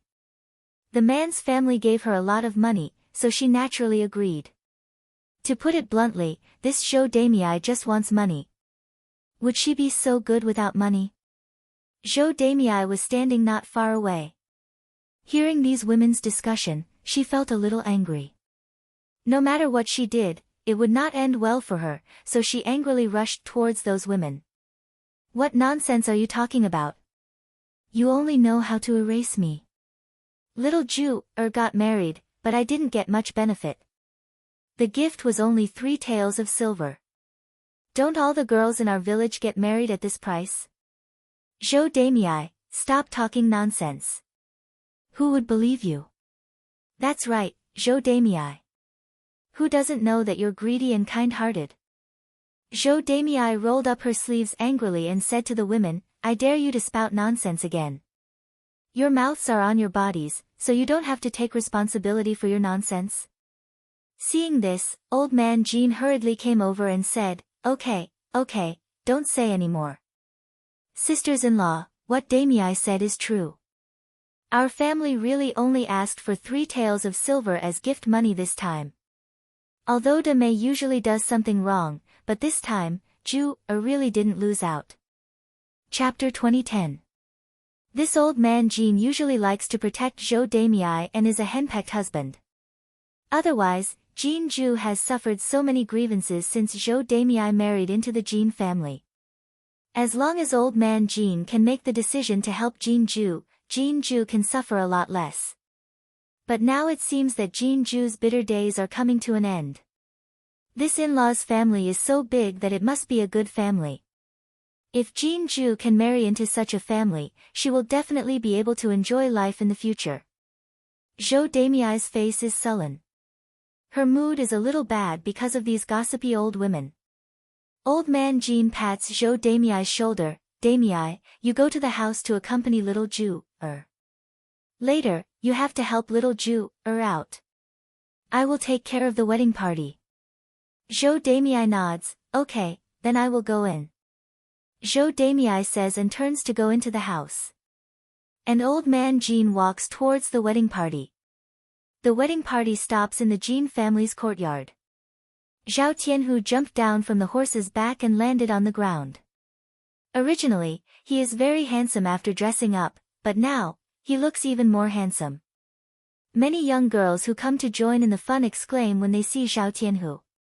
Don't say, little Juer is really lucky. The bridegroom has a dignified appearance and is extraordinarily handsome. There is no one more handsome than him in their village. Yes, I don't know how the Jean family found such a good marriage. Perhaps the heavens have blessed Jean Ju lass. She has suffered too much over the years and has arranged a good marriage to compensate Jean Ju lass. That is possible. Little Jean Ju has suffered so much. She can't continue to suffer for the rest of her life. Those who say this are all women. Those young girls who are full of love are all envious. If only I can find such a husband when I get married. Yes, his family is rich and handsome. Marrying such a man must be very happy, right? Seeing such a man makes me want to get married. As soon as the young girl's words fell, a woman next to her heard and slapped the young girl's head.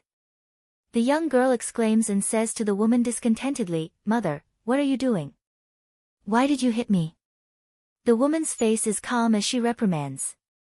"What's wrong with hitting you? A 13 or 14-year-old girl is so shameless. Now you want to get married? Aren't you afraid of being laughed at? Mother, next time I hear you say these shameless things, see if I don't break your legs." The little girl bitterly shut her mouth, but reluctantly. She glances at Zhao Tianhu, she glances at her future husband to see Zhao Tianhu's appearance. "Uncle."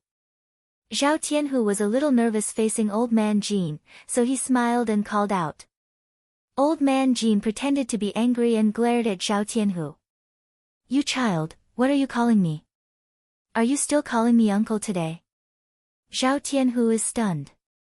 Realizing that he called the wrong name, he shyly smiles and then calls Old Man Jean, "Father, that's right." Old Man Jean shows a satisfied smile. Chapter 2011. Coupled with the envious words he heard from the crowd, Old Man Jean felt that he had gained a lot of face. He was usually a prideful person. Now that his daughter was able to marry into a good family, others would definitely say that he was a good father. In-law. Zhao Wenshi stepped forward and greeted Old Man Jean. His son was getting married today, so Zhao Wenshi had specially changed into a new set of clothes. He was beaming with joy. "Ha, in-law." Old Man Jean also replied. "Your family is so grand today." Old Man Jean sighed. They must have spent a lot of money to make such a big show.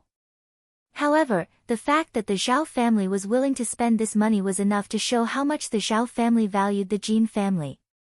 Zhao Wenshi smiled and replied, Of course, of course. The marriage of 2 children is a big event. We, the Zhao family, will naturally do what we can." "Ha, yes, yes, yes. Wait a moment, the bride will be out soon." Old Man Jean said with a smile. Hearing Old Man Jin's words, Zhao Tianhu nervously rubbed his hands and looked in the direction of the house. At this moment, he was especially looking forward to seeing what Jean Ju looked like.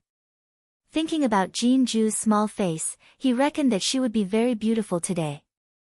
At this moment, standing in the Jean family's courtyard and waiting, every second seemed to be prolonged. His heart was thumping non-stop. At this moment, Zhou Damei and Jean Ju were also preparing in the house. Zhou Damei covered Jean Ju with the red veil, then said, "Little Ju, the groom is here. It's time to take you away." Jean Ju responded shyly. Zhou Damei smiled and said, "I saw the groom when I went out of the house just now. The groom is very handsome today. The young ladies outside are all envious of you."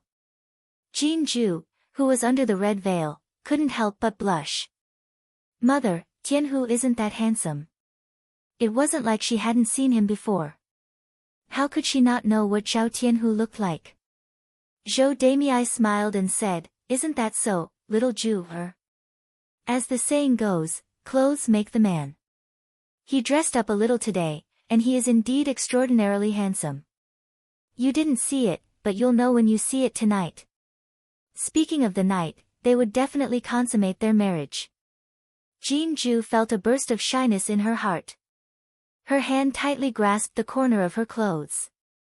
Zhou Damei continued, "Little Ju, this time, we came to pick you up and even prepared a bridal sedan for you. That child, Tianhu, came here on horseback. You're definitely the best person to marry in our village, the most glorious. Your father and I are proud of you. Zhou Demiai's tone was somewhat emotional. Jinju was slightly startled when she heard this, but the red veil couldn't hide the smile on her lips. All right. Let's not talk about this anymore. Little Jinju, get ready to go. Zhou Demiai helped Jinju up from the stool. A hint of reluctance emerged in her heart. Thinking of how she would have to do so much housework alone in the future, Zhou Demiai's heart was extremely tired. Although she was a stepmother, Zhou Demiai still had to put on an act. As soon as she sent Jinju out, Zhou Demiai began to cry. "Oh, my little Ju, Mother can't bear to see you get married. Little Ju, a married daughter is like spilled water. In the future, when you go to old Zhao's house, you have to remember to come back to see me and your father. Little Ju, Chapter 2012. When the surrounding neighbors and onlookers saw Zhou Demiai's appearance, they all felt that Zhou Demiai was putting on an act. At this moment, she was acting like her own mother. Usually, Zhou Demiai didn't have any good attitude towards Jinju. This Zhou Demiai is too good at pretending. I can't stand it anymore. But her tears are real. I think Zhou Demiai really can't bear to let Ju get married. If Ju gets married, what good can she get? She can't take care of the whole family by herself. How can she be so happy? That makes sense. So this is what Zhou Demiai is crying about. Ai, poor Ju girl. The villagers' chatter didn't cover Zhou Demiai's crying. Old man Jin's eyes turned red as he stood at the side. Zhou Demiai may be hypocritical, but he, as a father, was not. After all, she was his daughter. Now that she was married, she was someone else's family. Raising such a big daughter would benefit someone else. Naturally, he was reluctant. Old man Jin pulled Jinju's hand. Ju, girl, you're someone else's family now that you're married. Unlike at home, you have to be filial to your in-laws, understand? Don't let others say that our Jin family's daughter is not well educated. Jinju missed old man Jin the most. No matter what, he was still her biological father. Jinju sniffled and said in a choked voice, "Father, I know. You and mother have to take good care of yourselves at home. I know. Don't worry about us. We'll be fine." Jinju responded. Zhao Tianhu felt his heart ache as he watched from the side. He swore to old man Jin, "Father, don't worry. Since Ju is married to me, I will definitely treat her well. I will definitely not let her suffer." Old man Jin took a deep breath and sighed, "That's good. That's good." The matchmaker urged, Okay, it's the auspicious time. Hurry up and let the bride get on the sedan chair. Don't delay the time. Old man Jin reluctantly let go of Jinju's hand. Ai, that's fine. Little Ju, take good care of yourself.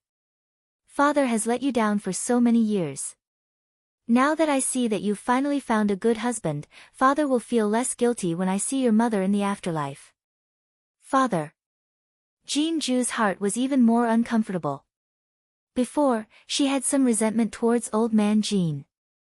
But after hearing old man Jin's words, the hatred seemed to disappear. Sometimes, one couldn't be too calculative.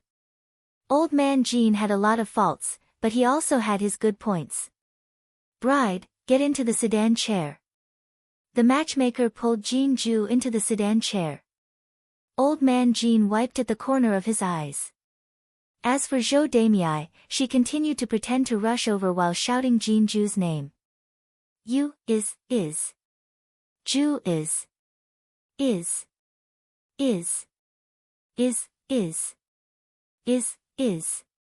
You crying like this. The child's heart must be uncomfortable. Zhao Tianhu hurriedly said to Zhou Demiai, "Mother, don't cry. I will bring Ju to see you often." Only then did Zhou Demiai choke out a few words and respond. The matchmaker shouted, Okay, okay. The auspicious time is here. Let's get up. Father, mother, then I'm leaving. Zhao Tianhu said. Chapter 2013. Let's go, let's go. Old man Jean muttered. Zhao Tianhu leaped onto the horse's back again. Then, the horse walked in front, and the people carrying the sedan followed behind. After a while, the group of people left in a grandiose manner. Looking at the backs of these people leaving, old man Jin's gaze was somewhat reluctant to move away. At this time, Zhou Demei also wiped away her tears. Okay, Zhu-er's mother, go busy yourself with the banquet. Our family's banquet can start now. Okay. Zhou Demei replied. The banquet would be busy for a while. Naturally, she couldn't handle it alone. She gave some money and invited a young wife in the village who knew how to cook. She let her cook for a while and called a few people to help her. Otherwise, this banquet wouldn't be able to be held at all. The people who came to drink today were all from the village and some relatives. The banquet could more or less earn some money. The wedding procession rushed in the direction of old Zhao's house. Zhao Tianhu sat on the horse's back, turning his head to look back from time to time. At this time, Jin Zhu was sitting in the sedan with a red veil on her head. He didn't have the chance to look at Jin Zhu even if he wanted to. He could only resentfully look away. At old Zhao's house, after waiting for some time, the wedding procession finally brought the bride back. Suddenly, the village was filled with lively voices. Someone shouted, "The bride is here, the bride is here."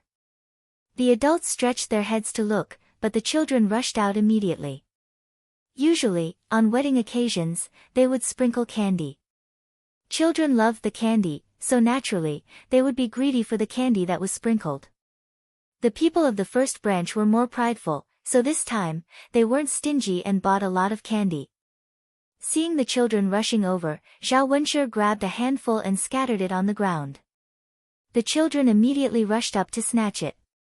Today, Zhao Wenshi saw the envious eyes of others along the way and felt even more proud. At this time, he was very happy. The sisters-in-law in the kitchen stopped what they were doing and came out to join in the fun. Although old Zhao's family had also held a wedding in the past, it was always a marriage of a daughter. This time, Zhao Tianhu married another family's daughter. The situation was different. Because it was different, everyone was happy and came out to join in the fun. Feng Zhangxia was the happiest. Now that Zhao Tianhu had married his wife, her family had nothing to worry about. Their lives were getting better and better. Zhao Yun'er didn't know about the customs of the ancient country people, so she found it very interesting. The bride was helped down from the sedan chair by the wedding nanny. Then, she stepped over the brazier and was sent into the bridal chamber. The bridal chamber was specially prepared for the couple. It was red and festive. The people in the courtyard jeered. After the commotion, they found a stool and sat down, knowing that the banquet was about to begin. This time, in order to avoid a situation like the previous banquets held by old Zhao's family, where there weren't enough seats and some people couldn't sit at the table. This time, the first branch deliberately set up 2 more tables to prevent such a situation from happening. Everyone in the courtyard sat down, but it wasn't completely full. There were several empty seats. The people of the first branch didn't care much. A table of banquet actually didn't cost much. They got so much money from Zhao Wenshi and still had a lot of money left. This kind of joyous occasion had to be held grandly and respectfully to give the first branch face. Chapter 2014. Zhao Yun'er was already very skilled at cooking and matching dishes. After a while, dishes were placed on the table. Zhao Wenshi was about to set off the firecrackers, which meant that the banquet was about to begin. Because he was blown up by the firecrackers last time, Zhao Wenshi was also a little traumatized by them this time, so he asked others to help him set them off. Fortunately, everything was fine, and the banquet started smoothly. At this time, Zhao Wenshi was lying in the room. Last time, he was seriously injured. After Zhao Ping left, he fainted directly on the bed and didn't get up for a long time. Later, Hua Chunhua couldn't stand it anymore. She was afraid that Zhao Wenshui would really die in the room, so she ran out at night and called Dr. Sun over to treat Zhao Wenshui's injuries. However, because Zhao Wenshui's injuries were too serious, he lay in bed for several days and still didn't recover. Although he was awake now, he couldn't move too much. Zhao Wenshui thought that it was better when Li Chuiying was around. At least he had someone to take care of him when he was injured and lying in bed. Now, other than Qian Zhonghu's 3 meals a day, no one cared about him. On a hot day, no one wiped his body. Lying in bed, he sweated a lot. He felt that his whole body was a little sore and smelled very bad. He couldn't live like this anymore. If he continued like this, he would die. At this moment, when he suddenly smelled the fragrance of the dishes outside, Zhao Wenshui sniffed fiercely. The food that Qian Zhonghu made for him were all vegetarian dishes. He hadn't eaten anything with oil or meat for many days. As soon as he smelled the fragrance outside, Zhao Wenshui couldn't help but swallow his saliva. When he thought about the banquet held by the first branch today, if he went out to eat, he would definitely have meat and wine to drink. Zhao Wenshui was even more greedy. Unfortunately, he was a little inconvenient now. There was a piece of wood on his arm, and it hurt a lot when he moved a little. Thus, he shouted towards the outside of the house, "Mother, Mother!" Zhao Wenshui shouted at the top of his lungs. At this time, Hua Chunhua, who was also outside, naturally heard him. Hua Chunhua frowned. After entering Zhao Wenshui's room, she replied unhappily. "What are you yelling about on such a joyous occasion? Why do you have to call me over?" With a bitter face, Zhao Wenshui said pitifully to Hua Chunhua, "Mother, it's so lively outside. I'm so bored in the room alone. I also want to go out to attend the wedding banquet. Can you help me out?" Hua Chunhua glared at Zhao Wenshui. "Brat, do you still want to be at the table?" "That's right. Mother, I haven't eaten meat or drunk wine for a long time. It's like there's a roundworm in my stomach. I was fine at first, but when I smelled the fragrance outside today, I couldn't stand it anymore. If I don't eat now, I'll die of discomfort. Mother, since you're all sitting outside and eating, why don't you take me to the table to eat?" Hua Chunhua spat a mouthful of saliva on the ground. "Bah! I say, Lao Er, you'd better stop tormenting yourself. You're still eating meat and wine like this. Who would want to sit with you at the table? Okay, you just lie in the room obediently. Today is Tianhu's big day. Don't go out and make a fool of yourself. Otherwise, your elder brother and sister-in-law will feel uncomfortable when they see you. At that time, they'll definitely beat you. Don't suffer, or you'll regret it." How could Zhao Wenshui listen to Hua Chunhua's advice? Chapter 2015. Hua Chunhua ignored Zhao Wenshui and walked out of the room. "Mother, don't go, Mother!" Zhao Wenshui shouted anxiously, but Hua Chunhua still ignored him. Zhao Wenshui lay on the bed, feeling wronged. He thought that old Zhao's family was really heartless. Everyone else was outside the courtyard, joining in on the fun. Every now and then, bursts of laughter could be heard. Zhao Wenshui felt even worse when he heard the laughter. He cursed these people in his heart. He was lying pitifully in the room, but those people were having fun outside. At this moment, the fragrance from the kitchen became stronger. Zhao Wenshui couldn't stay in bed anymore. He had to go out and eat. Otherwise, he would be greedy.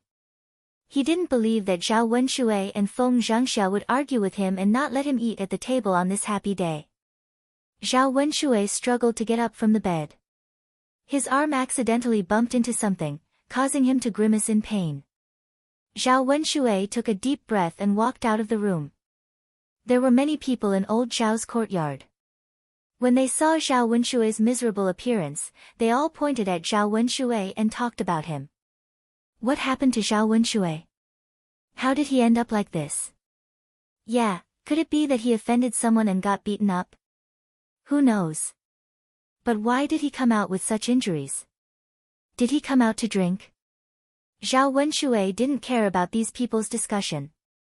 He shamelessly found a table with a few men and sat down. He could only drink at a man's table.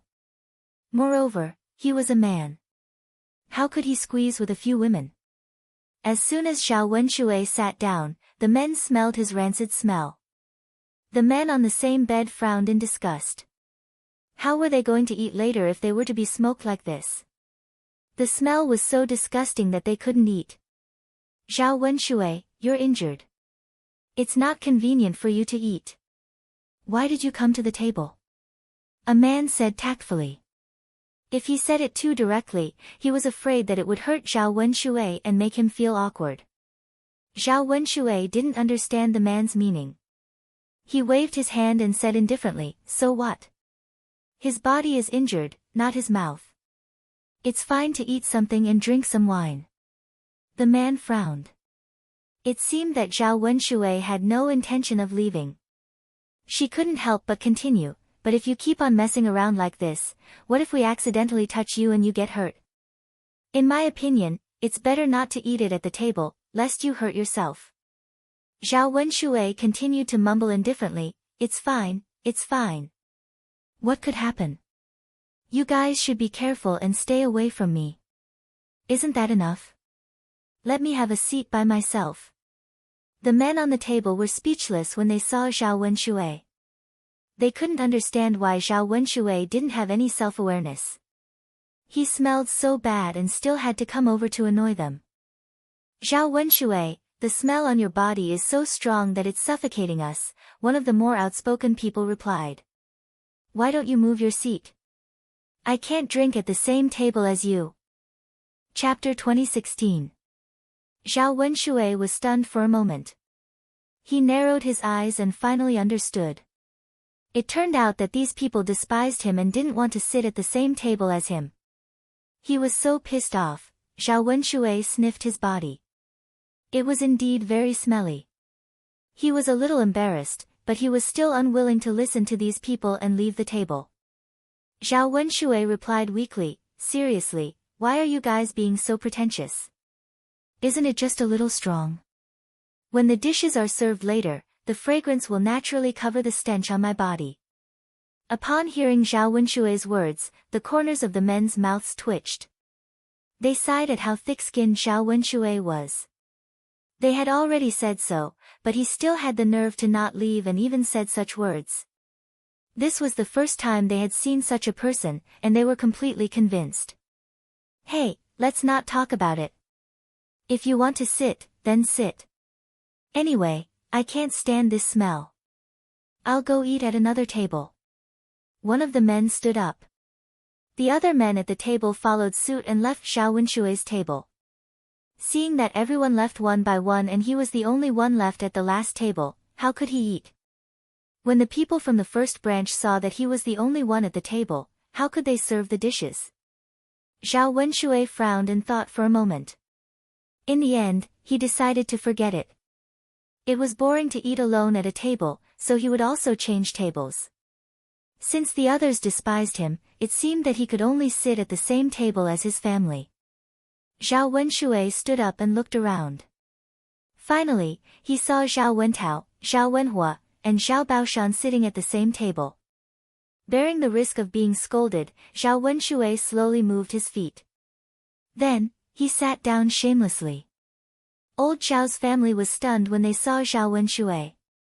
Zhao Baoshan frowned and asked, "Second brother, what are you doing here? Hurry up and get in the house."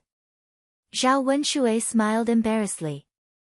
"Father, isn't today Tianhu's wedding day? As the second uncle, I definitely have to come out and join in the fun. I'm just happy for him." Zhao Baoshan now knew Zhao Wenshui very well. He snorted coldly and rolled his eyes at Zhao Wenshui. Okay, don't make so many excuses. Who doesn't know what you're doing out here?" Zhao Wenshui's smile became even more wicked. "Dad. I haven't drunk for a while. It's so lively today. You're all drinking, leaving me alone in the room. I definitely can't help but want to come out and have a few drinks with you." As soon as Zhao Wenshui finished speaking, Hua Chunhua started scolding him. Second brother, you really don't know what you're doing.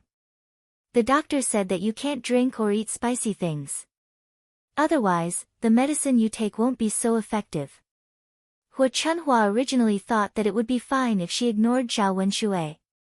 Who knew that Zhao Wenshui would be so thick-skinned as to sneak out and sit at the banquet table? Zhao Wenshui didn't get angry at Hua Chunhua's scolding. Instead, he smiled fawningly and said, "Mom, it's okay. I don't usually eat spicy things. I just ate a little today. What's the big deal? You're just too nervous and making a fuss over nothing." Chapter 2017. After being scolded in public, Zhao Wenshui naturally felt uncomfortable. "Mother. Why are you talking about me like that? Isn't it just eating at the table? Why do you have to scold me? There are so many people in the courtyard. Even if you don't find it embarrassing, I find it embarrassing." Hua Chunhua was so angry that she rolled her eyes at Zhao Wenshui. This brat actually had the nerve to say that. Fine, fine, fine. I don't care about you. Then you can eat as much as you want. You brat, you deserve to die from eating. Mother. Zhao Wenshui pursed his lips and looked aggrieved. Hua Chunhua ignored Zhao Wenshui.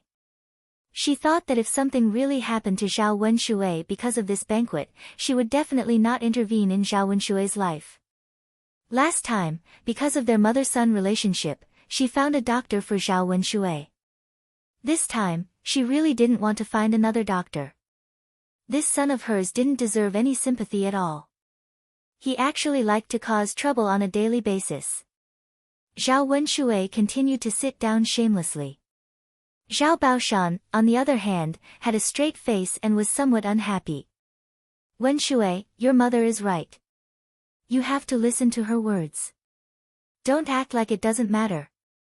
You've already become like this and you only care about food. If something happens to you, no one in the family can help you. So this time, just bear with it and don't eat at the table.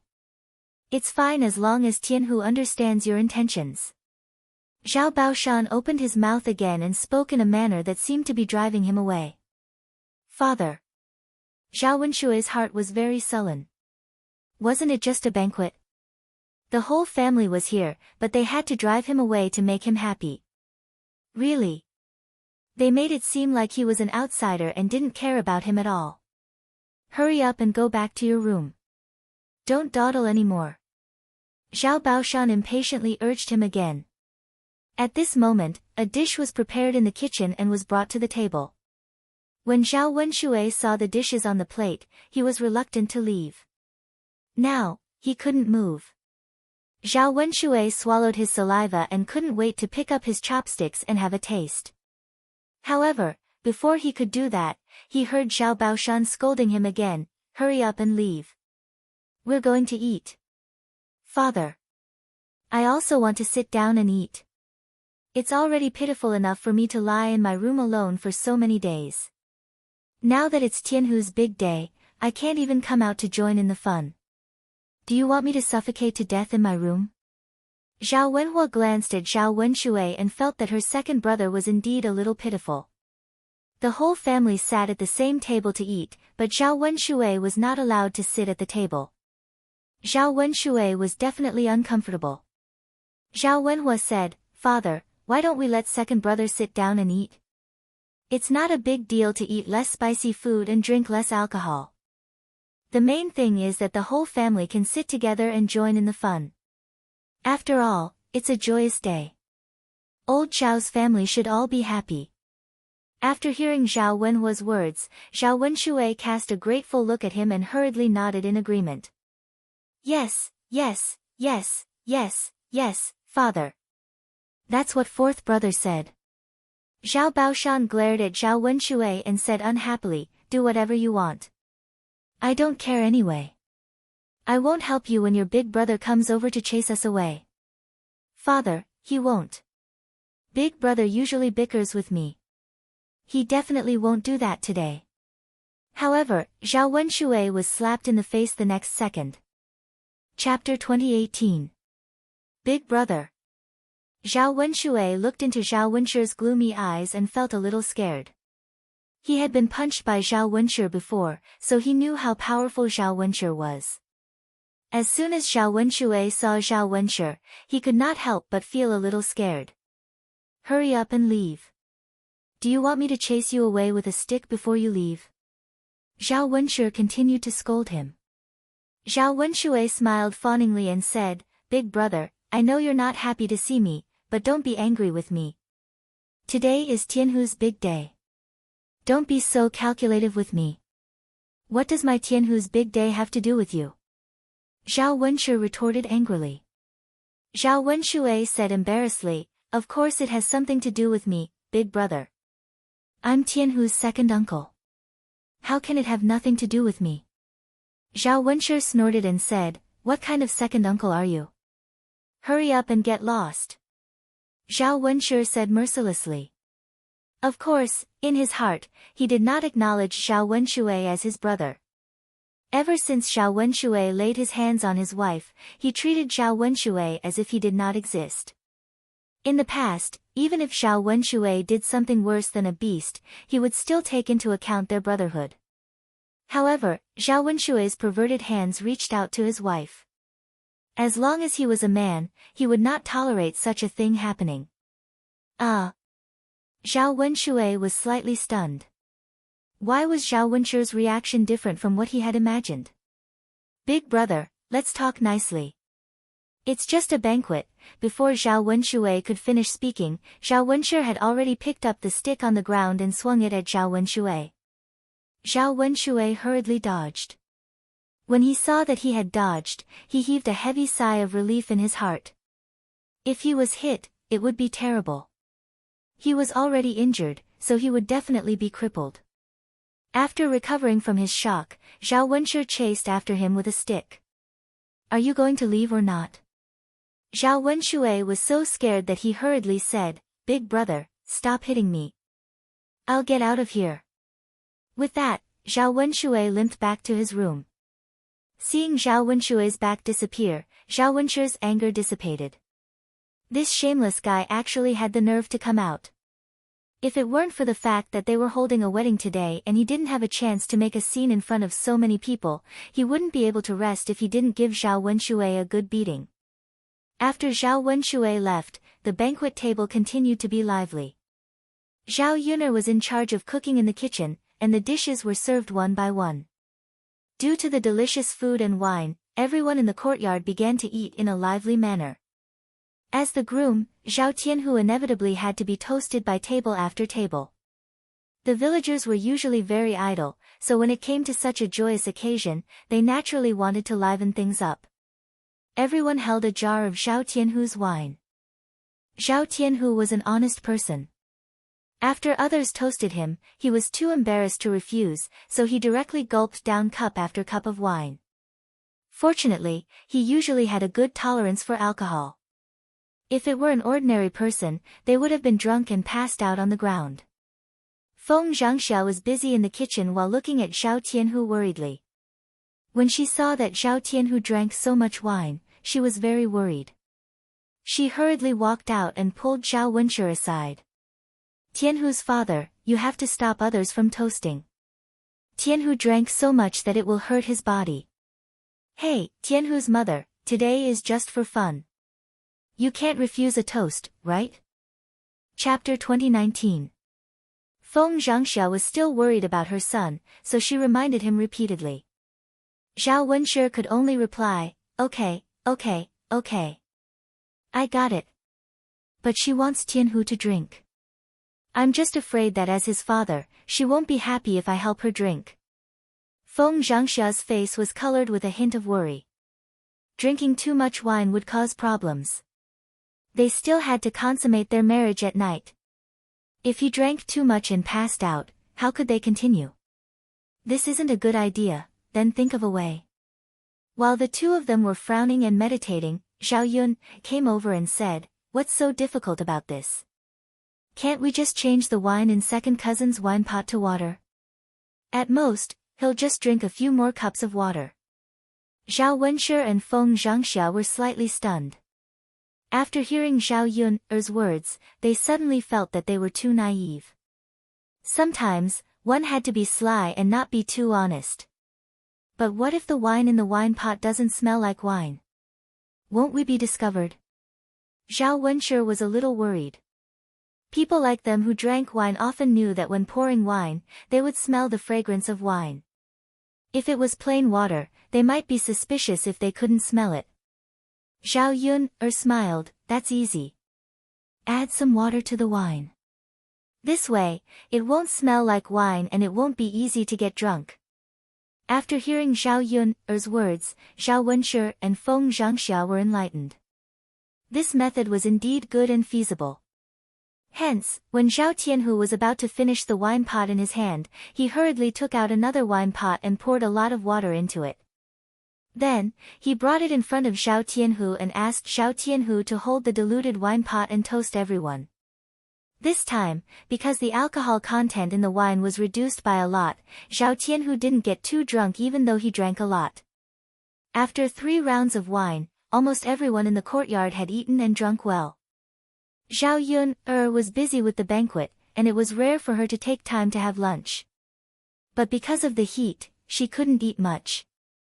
Thinking that the bride was still waiting in the bridal chamber and must have not eaten at this time, Zhao Yun thought about sending some food to the bride.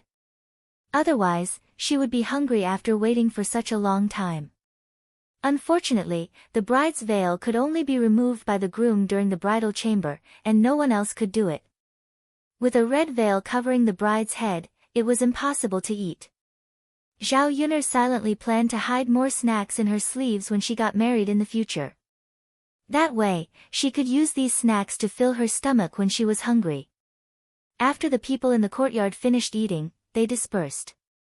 However, as the man, in addition to lunch, he also had to entertain his family at night.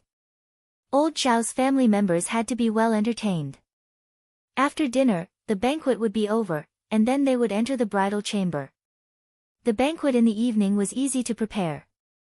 There were so many leftover dishes in the afternoon, so they just had to be reheated in the evening. Eating together as a family was not so particular, unlike eating with outsiders. At that time, Zhao Yun's family would also come to join in the fun. Of course, this was for Zhao Tianhu's sake. If it was someone else's wedding, she would probably be too lazy to join in the fun. Old Zhao's family was still sitting in the courtyard, watching another grandson get married. Zhao Baoshan was also very happy. At noon, he drank a lot of wine and was drunk. Chapter 2020. Zhao Tianan was very shy to begin with. When Zhao Wentao mentioned this matter, he became even more shy. He muttered softly, "Fourth uncle, don't tease me." Zhao Wentao laughed heartily. "Fourth uncle isn't teasing you. Among the descendants of old Zhao, according to age, the next one to get married will definitely be you. It can't be that Tianfu and Tianyu will get married before you, right?" As soon as Zhao Wentao finished speaking, Daodu, who was sitting on a stool and leaning against Zhao Tianan, replied in a childish voice, "Fourth grandpa, the next one to get married won't be first uncle. It's Daodu. Daodu is going to marry little sister Tian Tian." After Daodu finished speaking, everyone at the dining table was amused by Daodu's childish words. "Ha, yes, yes, yes. Daodu is right. The next one to get married will definitely be Daodu. Daodu is already thinking about getting married at such a young age. Don't you know how to be shy?" Qian Zhonghu teased. Daodu shook her head heavily. "I'm not ashamed. Fourth grandmother, what's there to be ashamed of? Daodu likes little sister Tian Tian and wants to marry little sister Tian Tian." Ha, sure enough, the words of a child were so funny. However, he was still young and did not understand the true meaning of marriage. The topic of conversation fell on Zhao Tianan. They seemed to be very concerned about Zhao Tianan's marriage. Zhao Wenhua said, "Tianan's marriage is coming soon. In a few days, the family will be preparing for the wedding." "Ah, that's good. It's indeed a happy thing to be able to see Tianan get married. Third elder brother, congratulations." Soon, only Tianfu will be left in the family. The whole family is about to get married. Zhao Wenhua chuckled and replied, yes, our old Zhao family has been having a lot of good things recently. Tianan is also enjoying the good fortune of our old Zhao family to get such a good marriage. Ha, no matter whose blessing it is, Tianan being able to get married is a joyous occasion. The people at the table were talking and laughing because of Zhao Tianan's marriage. Zhao Tianan's cheeks became redder. Seeing that everyone had left, the people at old Zhao's table slowly stood up. A few sisters-in-law were busy cleaning up the table. Zhao Yuner went back home to rest for a while and take an afternoon nap. With Mu Lianfeng taking care of the child, she didn't have to worry about it. Tian was a very well-behaved child. She ate and drank to her heart's content every day and never made a fuss unless she had to defecate. This saved Zhao Yuner and Mu Lianfeng a lot of trouble. As for old Zhao's side, after the table was cleaned up, the borrowed tables could be returned one by one with the help of a few uncles. Zhao Tianan, who was not completely drunk, thought about his lovely wife, who was left alone in the bridal chamber. Zhao Tianhu walked to the door of the bridal chamber nervously. He glanced into the room and hesitated whether to go in or not. He was looking forward to seeing Jin Ju, but his heart was pounding nervously. He thought that Jin Ju must be bored alone in the room. Most importantly, she hadn't eaten lunch.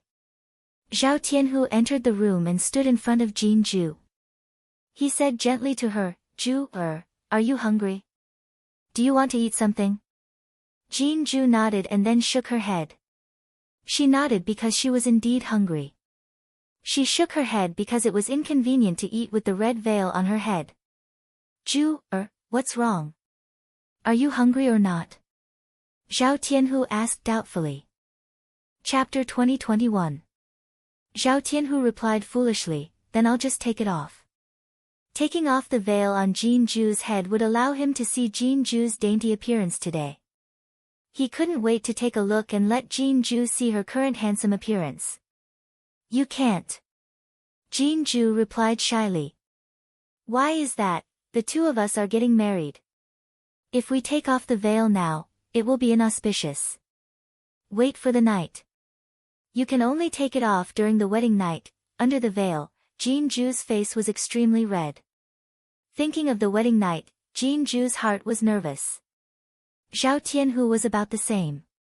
When he heard the words wedding night from old man Jin's mouth, his ears turned red, but he was somewhat looking forward to it. He wanted to do that with Ju.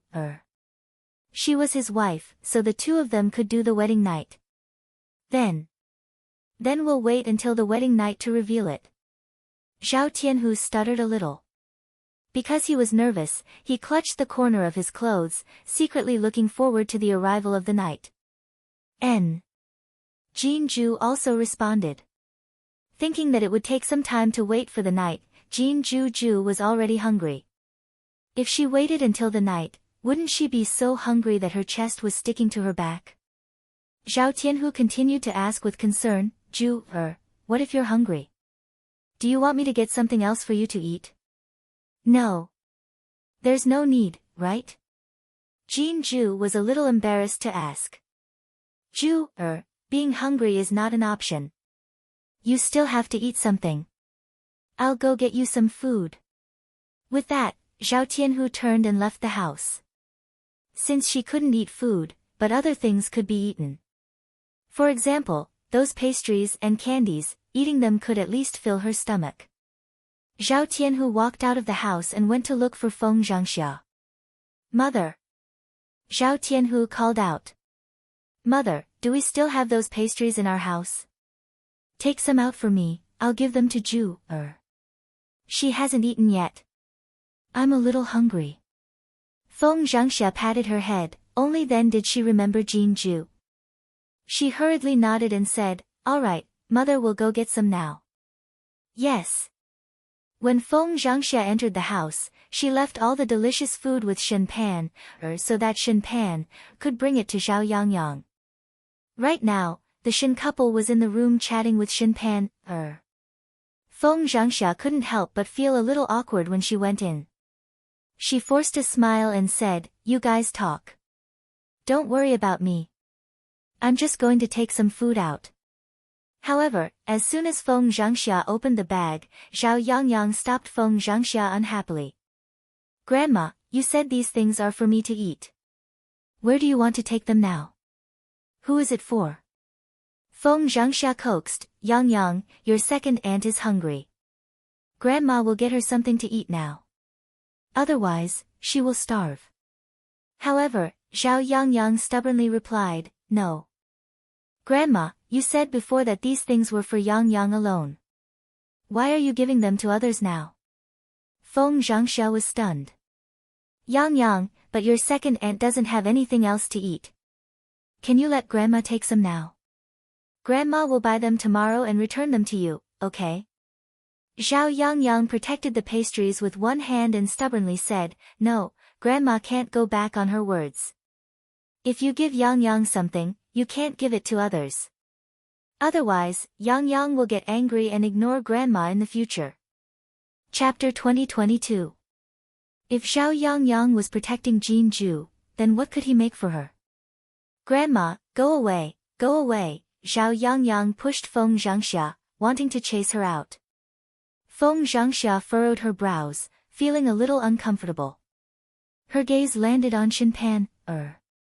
As the saying goes, a father's fault is a father's fault. Now that Zhao Tianlong wasn't home, he couldn't educate Zhao Yangyang. Shinpan, must have not taught him well for him to treat her like this. "Pan, talk to Yangyang. She listens to you more. I'll make some food for your second sister-in-law. Otherwise, she'll definitely be starving tonight." After Shinpan heard this, she felt a little uncomfortable. Before Jinju married into the family, Feng Zhangxia only favored her. Now that her second sister-in-law was here, with Feng Zhangxia's personality, she would definitely give Jinju half of the love and care she gave her. Although she felt uncomfortable, Shinpan didn't show it on her face. Instead, she greeted Zhao Yangyang, "Yangyang, give it to your grandma. Grandma and Grandpa brought a lot of good food for you today. You definitely won't be able to finish it. Be good and listen to your mother, okay?" Madame Yang and Xinwan nodded and coaxed Zhao Yangyang, "Yes, Yangyang. Grandpa and Grandma brought a lot of good food for you.